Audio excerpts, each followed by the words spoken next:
महिमा क्या कहाँ।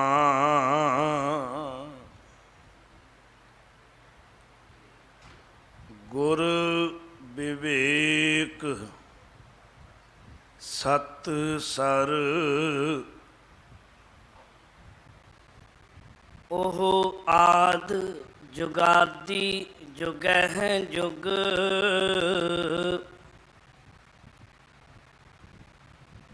पूरा परमेश्वर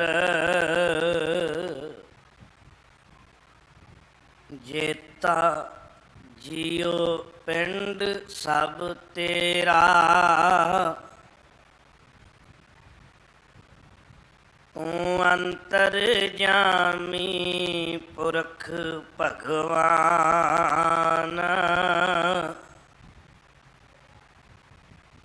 दासन दास कह जन नानक।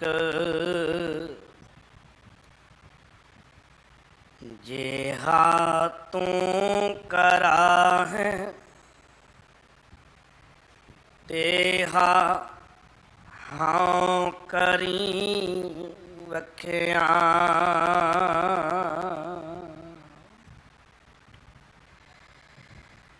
गुरु गरीब निवास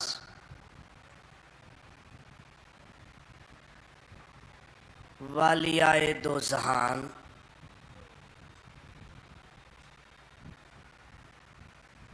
धन धन श्री गुरु ग्रंथ साहिब महाराज दी पावन मुबारक चरण शरण अंदर ते नौवें नानक धन श्री गुरु तेग बहादुर साहिब जी दे शहीदी अस्थान विखे श्रद्धा भावना सहित हाजरियां भर रहे गुरु प्यारे गुरु सवारे सत्संगी जनों। सतगुरु गुरु ग्रंथ साहिब महाराज ने धन गुरु तेग बहादुर साहिब ने साडे सबना ते तरस कीता और रहमत दे घर विच आके सत्संग दियां ये घड़ियां साडी झोली विच पाईयां हन। ये सत्संग दियां घड़ियां साडे जीवन विच उसारू होण उस लई वध तो वध सत्संग दा लाभ उठाउण दी आपां कोशिश करनी है ते नाल सतगुरु दे चरणां विच ये अरज़ोई करनी है। दाता जीओ जिथे इन्ना तरस कीता कि अपनी गोद विच लिया बिठाया उत्थे होर तरस करो। जिथे शरीर करके आप दी गोद विच जुड़ बैठे हैं सुरत करके भी आप दी गोद विच ही बैठे रहिए। अमृत बाणी दी चल रही लड़ीवार विचार नूं जिथे अज आपां अगे तोरना उत्थे सोडी सुल्तान धन श्री गुरु रामदास महाराज जी का अज गुरता गद्दी दिवस है। हजूर दे जीवन विचों कुछ कु विचारां दी सांझ अज दे दीवान विच आपां पाउण दी कोशिश करनी है। सतगुरु कृपा करके आप ही अपने दर घर दियां विचारां करा लैण जीओ। विचार दी आरंभता तो पहला गुरु के दर दी मर्यादा दे मुताबक आओ रल मिल के एकाग्रता बनाउंदियां होया गुरु चरणों च शीश निवाउंदियां होया ਗੁਰੂ ਬਖਸ਼ੀ ਫਤਿਹ ਦੇ ਨਾਲ ਸਾਂਝ ਪਾਓ ਜੀ, ਰਲ ਮਿਲ ਕੇ ਆਖੋ ਜੀ, ਵਾਹਿਗੁਰੂ ਜੀ ਕਾ ਖਾਲਸਾ, ਵਾਹਿਗੁਰੂ ਜੀ ਕੀ ਫਤਿਹ। ਜਦ ਅਸੀਂ ਸਤਸੰਗ ਵਿੱਚ ਜੁੜਦੇ ਹਾਂ, ਜਦ ਅਸੀਂ ਸੇਵਾ ਵਿੱਚ ਜੁੜਦੇ ਹਾਂ, ਤੇ ਜਦੋਂ ਅਸੀਂ ਅੰਮ੍ਰਿਤ ਬਾਣੀ ਦਾ ਪਾਠ ਕਰਦੇ ਹਾਂ, ਉਦੋਂ ਹਮੇਸ਼ਾ ਸਾਡੇ ਚਿੱਤ ਵਿੱਚ ਇੱਕ ਭਾਵਨਾ ਹੋਣੀ ਚਾਹੀਦੀ ਹੈ। ਔਰ ਉਹ ਭਾਵਨਾ ਕਿਹੜੀ? ਸਤਿਗੁਰੂ ਸਤਸੰਗ ਵਿੱਚ ਅਸੀਂ ਆਏ ਨਹੀਂ ਹਾਂ, ਤੂੰ ਲੈ ਕੇ ਆਇਆ। ਪਾਠ ਅਸੀਂ ਕੀਤਾ ਨਹੀਂ ਹੈ, ਤੂੰ ਕਰਾਇਆ ਹੈ। ਸੇਵਾ ਅਸੀਂ ਨਹੀਂ ਕੀਤੀ, ਤੂੰ ਕਰਾਈ ਹੈ। ਕਿਉਂਕਿ ਜਦ ਵੀ ਅਸੀਂ ਕੋਈ ਕਰਮ ਕਰਦੇ ਹਾਂ ਨਾ ਜੀ, ਉਹਦੇ ਪਿੱਛੇ ਸਾਡੀ ਭਾਵਨਾ ਕੀ ਹੈ, ਉਹ ਬਹੁਤ ਵੱਡਾ ਅਸਰ ਕਰਦੀ ਹੈ। ਇੱਕੋ ਹੀ ਕਰਮ ਧਰਮ ਬਣ ਜਾਂਦਾ ਹੈ, ਔਰ ਇੱਕੋ ਹੀ ਉਹੀ ਕਰਮ ਪਾਖੰਡ ਵੀ ਬਣ ਜਾਂਦਾ ਹੈ, ਜੇ ਭਾਵਨਾ ਵੱਖਰੀ ਵੱਖਰੀ ਹੋਵੇ। ਜੇ ਕਿਤੇ ਮਨ ਵਿੱਚ ਇਹ ਖਿਆਲ ਆ ਗਿਆ ਵੀ ਮੈਂ ਸਤਸੰਗ ਕਰਦਾ ਹਾਂ, ਜੇ ਕਿਤੇ ਇਹ ਭਾਵਨਾ ਲੈ ਕੇ ਪਾਠ ਕਰਨ ਲੱਗ ਪਏ, ਮੈਂ ਪਾਠ ਕੀਤਾ ਹੈ, ਮੈਂ ਕੀਰਤਨ ਕੀਤਾ ਹੈ, ਮੈਂ ਜੋੜੇ ਝਾੜਦਾ ਹਾਂ, ਇਹ ਜਿਹੜਾ ਕਰਮ ਹੈ ਨਾ ਜੀ, ਰਸ ਪੈਦਾ ਕਰਨ ਦੀ ਜਗ੍ਹਾ ਬੇਰਸੀ ਪੈਦਾ ਕਰਨੀ ਸ਼ੁਰੂ ਕਰ ਦੇਗਾ। ਅਹੰਕਾਰ ਮਨ ਵਿੱਚ ਲਿਆਉਣਾ ਸ਼ੁਰੂ ਕਰ ਦੇਗਾ। ਵੈਸੇ ਵੀ ਗੁਰਬਾਣੀ ਇਸ ਗੱਲ ਉੱਤੇ ਮੋਹਰ ਲਗਾਉਂਦੀ ਹੈ, ਉਹ ਬੰਦਿਆ ਇਹ ਤੇਰਾ ਭੁਲੇਖਾ ਹੈ ਕਿ ਤੂੰ ਧਰਮ ਕਰਮ ਕਰਦਾ ਹੈ, ਤੂੰ ਸੇਵਾ ਕਰਦਾ ਹੈ, ਤੂੰ ਪਾਠ ਕਰਦਾ ਹੈ, ਤੂੰ ਪਰਮਾਤਮਾ ਦੀ ਸਿਫਤ ਸਲਾਹ ਕਰਦਾ ਹੈ ਨਾ, ਇਹ ਤੇਰਾ ਭੁਲੇਖਾ ਹੈ। ਤੂੰ ਨਹੀਂਓ ਕਰਦਾ, ਤੇਰੇ ਕੋਲੋਂ ਵਾਹਿਗੁਰੂ ਕਰਾਉਂਦਾ ਹੈ। ਬਾਣੀ ਵਿੱਚ ਕੁਝ ਬਚਨ ਨੇ। ਗੁਰੂ ਅਰਜਨ ਪਾਤਸ਼ਾਹ ਜੀ ਕਹਿੰਦੇ ਨੇ, ਆਪ ਜਪਾਏ, ਇਹ ਤੇ ਇਹੋ ਜਿਹਾ ਬਚਨ ਹੈ ਨਾ ਜੀ, ਆਪ ਜ਼ਿਆਦਾਤਰ ਸੰਗਤਾਂ ਦੀ ਰਸਨਾ ਦੇ ਉੱਤੇ ਚੜ੍ਹਿਆ ਹੋਇਆ ਹੋਣਾ, ਕਿਉਂਕਿ ਸੁਖਮਨੀ ਸਾਹਿਬ ਦੀ ਬਾਣੀ ਵਿੱਚ ਹਜ਼ੂਰ ਨੇ ਬਚਨ ਬਖਸ਼ੇ, ਆਪ ਜਪਾਏ ਜਪੈ ਸੋ ਨਾਉ। ਜਪਦਾ ਕੌਣ ਹੈ? ਜਿਸ ਨੂੰ ਵਾਹਿਗੁਰੂ ਜਪਾਵੇ। ਆਪ ਗਾਵਾਏ, ਗਵਾਏ ਨਹੀਂ ਹੈ ਉੱਥੇ, ਆਪ ਗਾਵਾਏ ਸੋ ਹਰ ਗੁਣ ਗਾਓ। ਉਹੀ ਵਾਹਿਗੁਰੂ ਦੀ ਸਿਫਤ ਸਲਾਹ ਗਾਉਂਦਾ ਹੈ ਜਿਸ ਨੂੰ ਵਾਹਿਗੁਰੂ ਗਾਉਂਦਾ ਹੈ। ਸਰਬ ਨਿਧਾਨ ਪ੍ਰਭ ਤੇਰੀ ਮਇਆ, ਅੱਗੇ ਜਾ ਕੇ ਬਚਨ ਆਉਂਦਾ, ਸਭ ਖਜ਼ਾਨੇ ਤੇਰੀ ਰਹਿਮਤ ਦੀ ਦ੍ਰਿਸ਼ਟੀ ਦੇ ਰਾਹੀਂ ਪ੍ਰਾਪਤ ਹੁੰਦੇ ਨੇ। ਕੋਈ ਆਖੇ ਕਿ ਮੈਂ ਪਾਇਆ, ਇਹ ਉਹਦਾ ਭੁਲੇਖਾ ਹੈ। ਆਪੋ ਆਪਣੇ ਆਪ, ਸਰਬ ਨਿਧਾਨ ਪ੍ਰਭ ਤੇਰੀ ਮਇਆ, ਆਪੋ ਆਪਣੇ ਆਪ, ਨਾ ਕਦੇ ਕਿਸੇ ਨੇ ਕੁਝ ਲਿਆ, ਨਾ ਕੋਈ ਕੁਝ ਲੈ ਸਕਦਾ। ਹਜ਼ੂਰ ਦਾ ਇੱਕ ਹੋਰ ਬਚਨ ਅਖੀਰ ਵਿੱਚ ਕਹਿੰਦੇ, ਜਿਤ ਜਿਤ ਲਾਭ ਹੈ ਤਿਤ ਲਗੈ ਹਰ ਨਾਮ। ਜਿੱਥੇ ਜਿੱਥੇ ਮੇਰੇ ਮਾਲਕ ਜੀ ਤੂੰ ਸਾਨੂੰ ਲਗਾਉਣਾ, ਉੱਥੇ ਅਸੀਂ ਲੱਗਦੇ ਹਾਂ।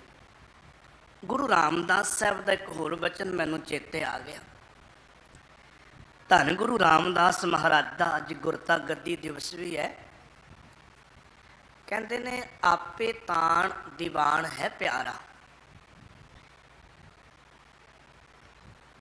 ਆਪੇ ਕਾਰੈ ਲਾਇਆ।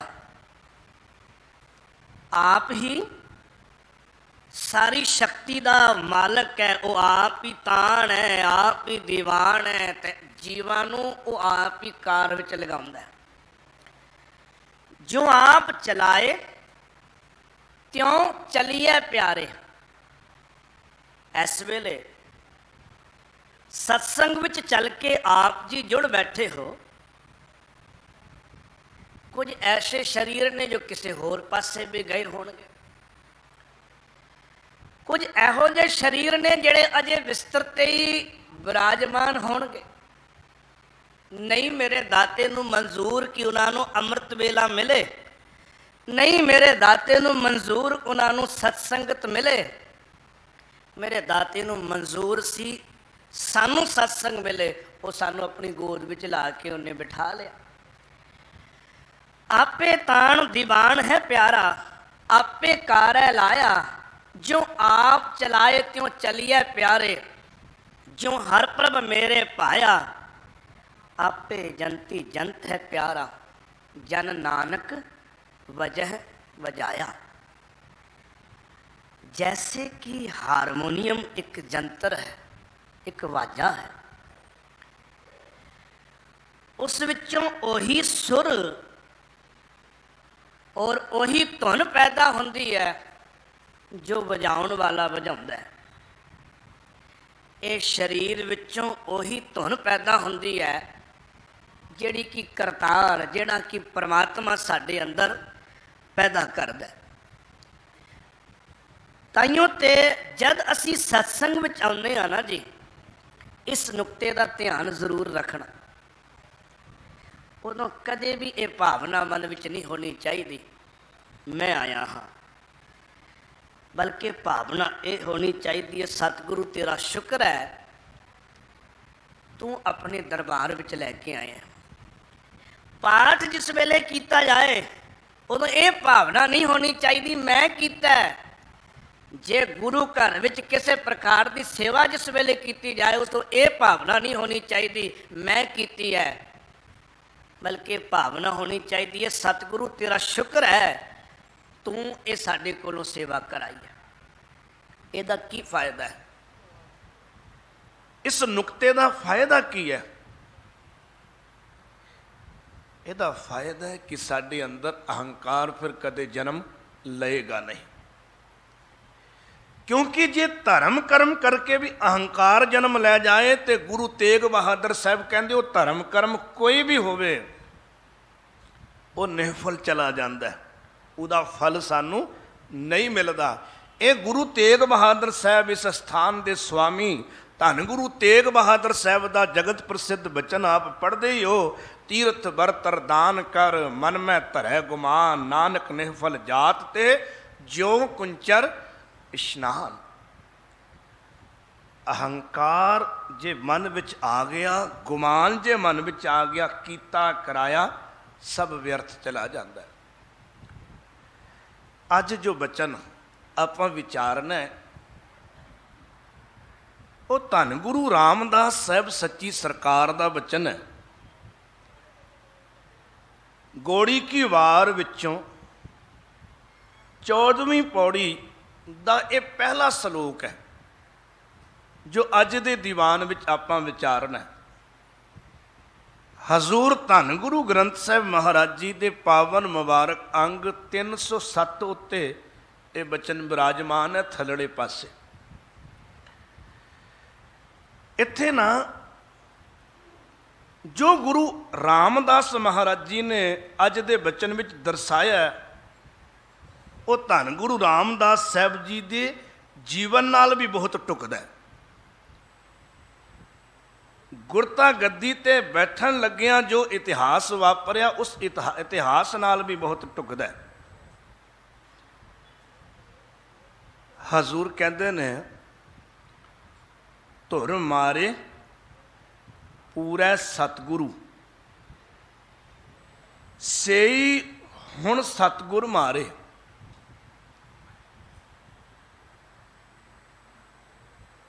गुरु नानक पातशाह जी ने इस संसार दे विच सिक्खी दा बूटा लाया, निर्मल पंथ चलाया।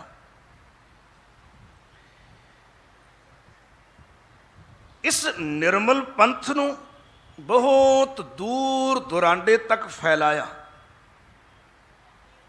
इस निर्मल पंथ नूं केवल इस देश विच नहीं, इस देश तो भी बहुत दूर दूर तक साहिब गुरु नानक देव महाराज जी ने प्रचारिया। इस निर्मल पंथ दे जिहड़े पांधी बने ਉਹਨਾਂ ਨੂੰ ਆਪਣੀਆਂ ਬਖਸ਼ਿਸ਼ਾਂ ਰਹਿਮਤਾਂ ਦੇ ਨਾਲ ਜਿੱਥੇ ਗੁਰੂ ਨਾਨਕ ਪਾਤਸ਼ਾਹ ਜੀ ਨੇ ਨਾ ਜੀ ਨਿਵਾਜਿਆ, ਉੱਥੇ ਕੁਝ ਇਹੋ ਜਿਹੇ ਵੀ ਲੋਕ ਹੋ ਗਏ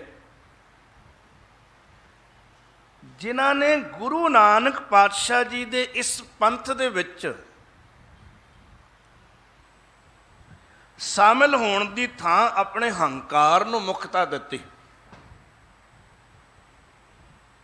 ਗੁਰੂ ਨਾਨਕ ਸਾਹਿਬ ਦੇ ਬਚਨਾਂ ਨੂੰ ਕਮਾਉਣ ਦੀ ਥਾਂ ਉਹ ਨਿੰਦਿਆ ਵਾਲੇ ਪਾਸੇ ਤੁਰ ਪਏ। ਉਹਨਾਂ ਦੀ ਜਿਹੜੇ ਕਿ ਕਮਾਈ ਵਾਲੇ ਸੀ। ਪ੍ਰਿੰਸੀਪਲ ਸਤਵੀਰ ਸਿੰਘ ਜੀ ਲਿਖਦੇ ਨੇ ਵੀ ਗੁਰੂ ਨਾਨਕ ਸਾਹਿਬ ਦੇ ਇਸ ਨਿਰਮਲ ਪੰਥ ਲਈ ਉਹ ਵਿਘਨਕਾਰੀ ਹੋ ਗਏ, ਬੇਮੁਖਤਾਈਆਂ ਉਹਨਾਂ ਨੇ ਕਰਨੀਆਂ ਸ਼ੁਰੂ ਕਰ ਦਿੱਤੀਆਂ। ਤਾਂ ਧੰਨ ਗੁਰੂ ਨਾਨਕ ਪਾਤਸ਼ਾਹ ਜੀ ਨੇ ਉਹਨਾਂ ਦੀ ਕਿਸੇ ਦੀ ਪਰਵਾਹ ਨਾ ਕੀਤੀ। ਜੋ ਪੰਥ ਨੂੰ ਵਿਘਨ ਪਹੁੰਚਾਉਣਾ ਚਾਹੁੰਦੇ ਸੀ, ਬੇਮੁਖਤਾਈਆਂ ਕਰਨ ਵਾਲੇ ਸੀ, ਨਿੰਦਕਾਂ ਨੂੰ ਗੁਰੂ ਨਾਨਕ ਪਾਤਸ਼ਾਹ ਜੀ ਨੇ ਕੋਈ ਉਹਨਾਂ ਦੀ ਪਰਵਾਹ ਨਾ ਕੀਤੀ, ਬਲਕਿ ਆਪਣੇ ਤੋਂ ਦੂਰ ਕਰ ਦਿੱਤਾ। ਕਹਿੰਦੇ ਨੇ ਜਿਹੜੇ ਪਹਿਲਾਂ ਤੋਂ ਹੀ ਪੂਰੇ ਸਤਿਗੁਰੂ ਨੇ ਫਟਕਾਰੇ ਹਨ, ਉਹ ਉਹੀ ਸਨ ਜਿਹੜੇ ਕਿ ਆਪਣੀ ਮੱਤ ਨੂੰ ਅੱਗੇ ਰੱਖਣਾ ਚਾਹੁੰਦੇ ਸੀ। ਕਹਿੰਦੇ ਨੇ ਸੇਈ ਹੁਣ ਸਤਿਗੁਰ ਮਾਰੇ। ਉਹਨਾਂ ਨੂੰ ਇਹਨੂੰ ਇਸ ਤਰ੍ਹਾਂ ਵੀ ਸਮਝ ਲਈਏ, ਜਿਹੜਾ ਬਚਨ ਅਸੀਂ ਸ਼ੁਰੂ ਕੀਤਾ, ਪਰਮ ਪਿਤਾ ਪਰਮਾਤਮਾ ਨੇ ਉਹਨਾਂ ਦੇ ਹਿਰਦੇ ਵਿੱਚ ਐਸੀ ਮੈਂ ਪੈਦਾ ਕੀਤੀ, ਉਹ ਗੁਰੂ ਨਾਨਕ ਪਾਤਸ਼ਾਹ ਜੀ ਵਰਗੇ ਚਸ਼ਮੇ ਕੋਲ ਬਹਿ ਕੇ ਵੀ ਨਿਰਮਲ ਜਲ ਨਾ ਪੀ ਸਕੇ, ਆਪਣੀ ਗਰਦਨ ਨੂੰ ਨਾ ਝੁਕਾ ਸਕੇ। ਸ਼ਾਇਦ ਉਹਨਾਂ ਦੀ ਕਿਸਮਤ ਵਿੱਚ, ਉਹਨਾਂ ਦੇ ਭਾਗਾਂ ਵਿੱਚ ਮਾਲਕ ਨੇ ਨਹੀਂ ਲਿਖਿਆ। ਉਹ ਅਹੰਕਾਰ ਵਿੱਚ ਆਕੜੇ ਬੈਠੇ ਰਹਿ ਗਏ। ਗੁਰੂ ਨਾਨਕ ਕਹਿੰਦੇ ਨੇ ਭਾਈ ਝੁਕ ਲੈ ਤੇ ਰਸ ਲੈ ਲੈ। ਉਹਨਾਂ ਕਿਹਾ ਨਹੀਂ। ਹੁਣ ਉੱਥੇ ਇੱਕ ਸੱਜਣ ਉਹ ਵੀ ਨੇ ਜਿਨ੍ਹਾਂ ਨੂੰ ਅਸੀਂ ਧੰਨ ਗੁਰੂ ਅੰਗਦ ਪਾਤਸ਼ਾਹ ਜੀ ਕਹਿੰਦੇ ਹਾਂ। ਗੁਰੂ ਨਾਨਕ ਪਾਤਸ਼ਾਹ ਜੀ ਦਾ ਜਦ ਵੀ ਹੁਕਮ ਹੋਇਆ ਭਾਈ ਲਹਿਣਿਆ ਇਹ ਕਾਰ ਕਰ, ਉਹਨਾਂ ਝੁਕ ਕੇ ਕਿਹਾ ਜੀ ਸਤ ਬਚਨ। ਭਾਈ ਲਹਿਣਿਆ ਇਹ ਸੇਵਾ ਨਿਭਾ, ਭਾਵੇਂ ਅੱਧੀ ਰਾਤ ਸੀ, ਉਹਨਾਂ ਝੁਕ ਕੇ ਕਿਹਾ ਜੀ ਸਤ ਬਚਨ। ਪਰ ਕੁਝ ਇਹੋ ਜਿਹੇ ਵੀ ਸੀ ਜਿਨ੍ਹਾਂ ਨੂੰ ਝੁਕਣਾ ਮਨਜ਼ੂਰ ਨਹੀਂ ਸੀ। ਗੁਰੂ ਨਾਨਕ ਪਾਤਸ਼ਾਹ ਜੀ ਦੇ ਕੋਲ ਰਹਿ ਕੇ ਵੀ ਕਈ ਐਸੇ ਹਿਰਦੇ ਦੇ ਕਰਕੇ ਸੁੱਕੇ ਹੀ ਰਹਿ ਗਏ। ਉਹਨਾਂ ਦੇ ਬਾਰੇ ਗੱਲ ਕਰਦੇ ਨੇ, ਧੁਰ ਮਾਰੇ ਪੂਰੇ ਸਤਿਗੁਰੂ ਸੇਈ ਹੁਣ ਸਤਿਗੁਰ ਮਾਰੇ, ਜੇ ਮੇਲਣ ਨੂੰ ਬਹੁਤੇਰਾ ਲੋਚੀਐ। ਕਹਿੰਦੇ ਜੇ ਕੋਈ ਉਹਨਾਂ ਨੂੰ ਗੁਰੂ ਨਾਲ ਮਿਲਾਉਣ ਦੀ ਕੋਸ਼ਿਸ਼ ਵੀ ਕਰੇ, ਇਹ ਚਸ਼ਮੇ ਤੋਂ ਅੰਮ੍ਰਿਤ ਜਲ ਪਿਲਾਉਣ ਦੀ ਕੋਸ਼ਿਸ਼ ਵੀ ਕਰੇ, ਨਾ ਦੇਈ ਮਿਲਣ ਕਰਤਾਰੇ। ਕਰਤਾਰ ਉਹਨਾਂ ਨੂੰ ਮਿਲਣ ਨਹੀਂ ਦਿੰਦਾ। ਕਰਤਾਰ ਵੱਲੋਂ ਵਿੱਚ ਜਿਹੜੀ ਮੈਂ ਪੈਦਾ ਕੀਤੀ ਹੈ, ਉਹ ਮੈਂ ਉਹਨਾਂ ਨੂੰ ਰੱਬ ਦੇ ਨਾਲ, ਗੁਰੂ ਦੇ ਨਾਲ ਨਹੀਂ ਮਿਲਣ ਦਿੰਦੀ। ਸਤ ਸੰਗਤ ਢੋਈ ਨਾਲ ਹਨ, ਇਹੋ ਜਿਹੇ ਪੁਰਖ ਸਤ ਸੰਗਤ ਵਿੱਚ, ਗੁਰੂ ਦੀ ਸੰਗਤ ਵਿੱਚ ਵੀ ਢੋਈ ਪ੍ਰਾਪਤ ਨਹੀਂ ਕਰ ਪਾਉਂਦੇ। ਵਿੱਚ ਸੰਗਤ ਗੁਰ ਵਿਚਾਰੇ। ਕਹਿੰਦੇ ਨੇ ਗੁਰੂ ਨੇ ਵੀ ਸੰਗਤ ਵਿੱਚ ਇਹੀ ਵਿਚਾਰ ਕੀਤੀ ਹੈ, ਭਾਈ ਮਨਮੁਖ ਜਿਹੜਾ ਨਾ ਉਹਨੂੰ ਸਤ ਸੰਗਤ ਵਿੱਚ ਵੀ ਥਾਂ ਨਹੀਂ। ਗੁਰਮੁਖ ਬਣ ਕੇ ਸੰਗਤ ਵਿੱਚ ਮਨੁੱਖ ਸਮਾ ਸਕਦਾ, ਮਨਮੁਖ ਕਦੇ ਵੀ ਸਤ ਸੰਗ ਵਿੱਚ ਨਹੀਂ ਸਮਾ ਸਕਦਾ। ਕੋਈ ਜਾਏ ਮਿਲੇ ਹੁਣ ਉਹਨਾਂ ਨੂੰ, ਐਸੇ ਮਨਮੁਖ ਗੁਰੂ ਬਾਬੇ ਵੱਲੋਂ ਫਿਟਕੇ ਹੋਏ, ਗੁਰੂ ਬਾਬੇ ਵੱਲੋਂ ਪੰਥ ਤੋਂ ਐਂ ਕਹਿ ਲਓ ਦੂਰ ਕੀਤੇ ਹੋਏ ਮਨੁੱਖਾਂ ਨੂੰ ਜੇ ਕੋਈ ਜਾ ਕੇ ਮਿਲੇ, ਉਹਨਾਂ ਨਾਲ ਸਾਂਝ ਬਣਾਵੇ, ਤੇ ਕਹਿੰਦੇ ਨੇ ਉਹ ਮਨੁੱਖ ਵੀ ਜਮਾਂ ਦੇ ਵਸ ਪੈ ਜਾਂਦੇ ਨੇ। ਇਹਨੂੰ ਥੋੜਾ ਖੋਲ ਕੇ ਸਮਝੀਏ। ਜੇ ਕੋਈ ਗੁਰੂ ਕੋਲ ਆਉਂਦਾ ਹੈ, ਉਹ ਗੁਰੂ ਦੀ ਸ਼ੁਭ ਮਤ ਕਰਕੇ ਸ਼ੁਭ ਕਰਮਾਂ ਦਾ ਧਾਰਨੀ ਬਣ ਜਾਂਦਾ ਹੈ। ਗੁਰੂ ਦੀ ਸਤ ਮਤ ਕਰਕੇ ਉਹ ਸਤ ਦਾ ਧਾਰਨੀ ਬਣ ਜਾਂਦਾ ਹੈ,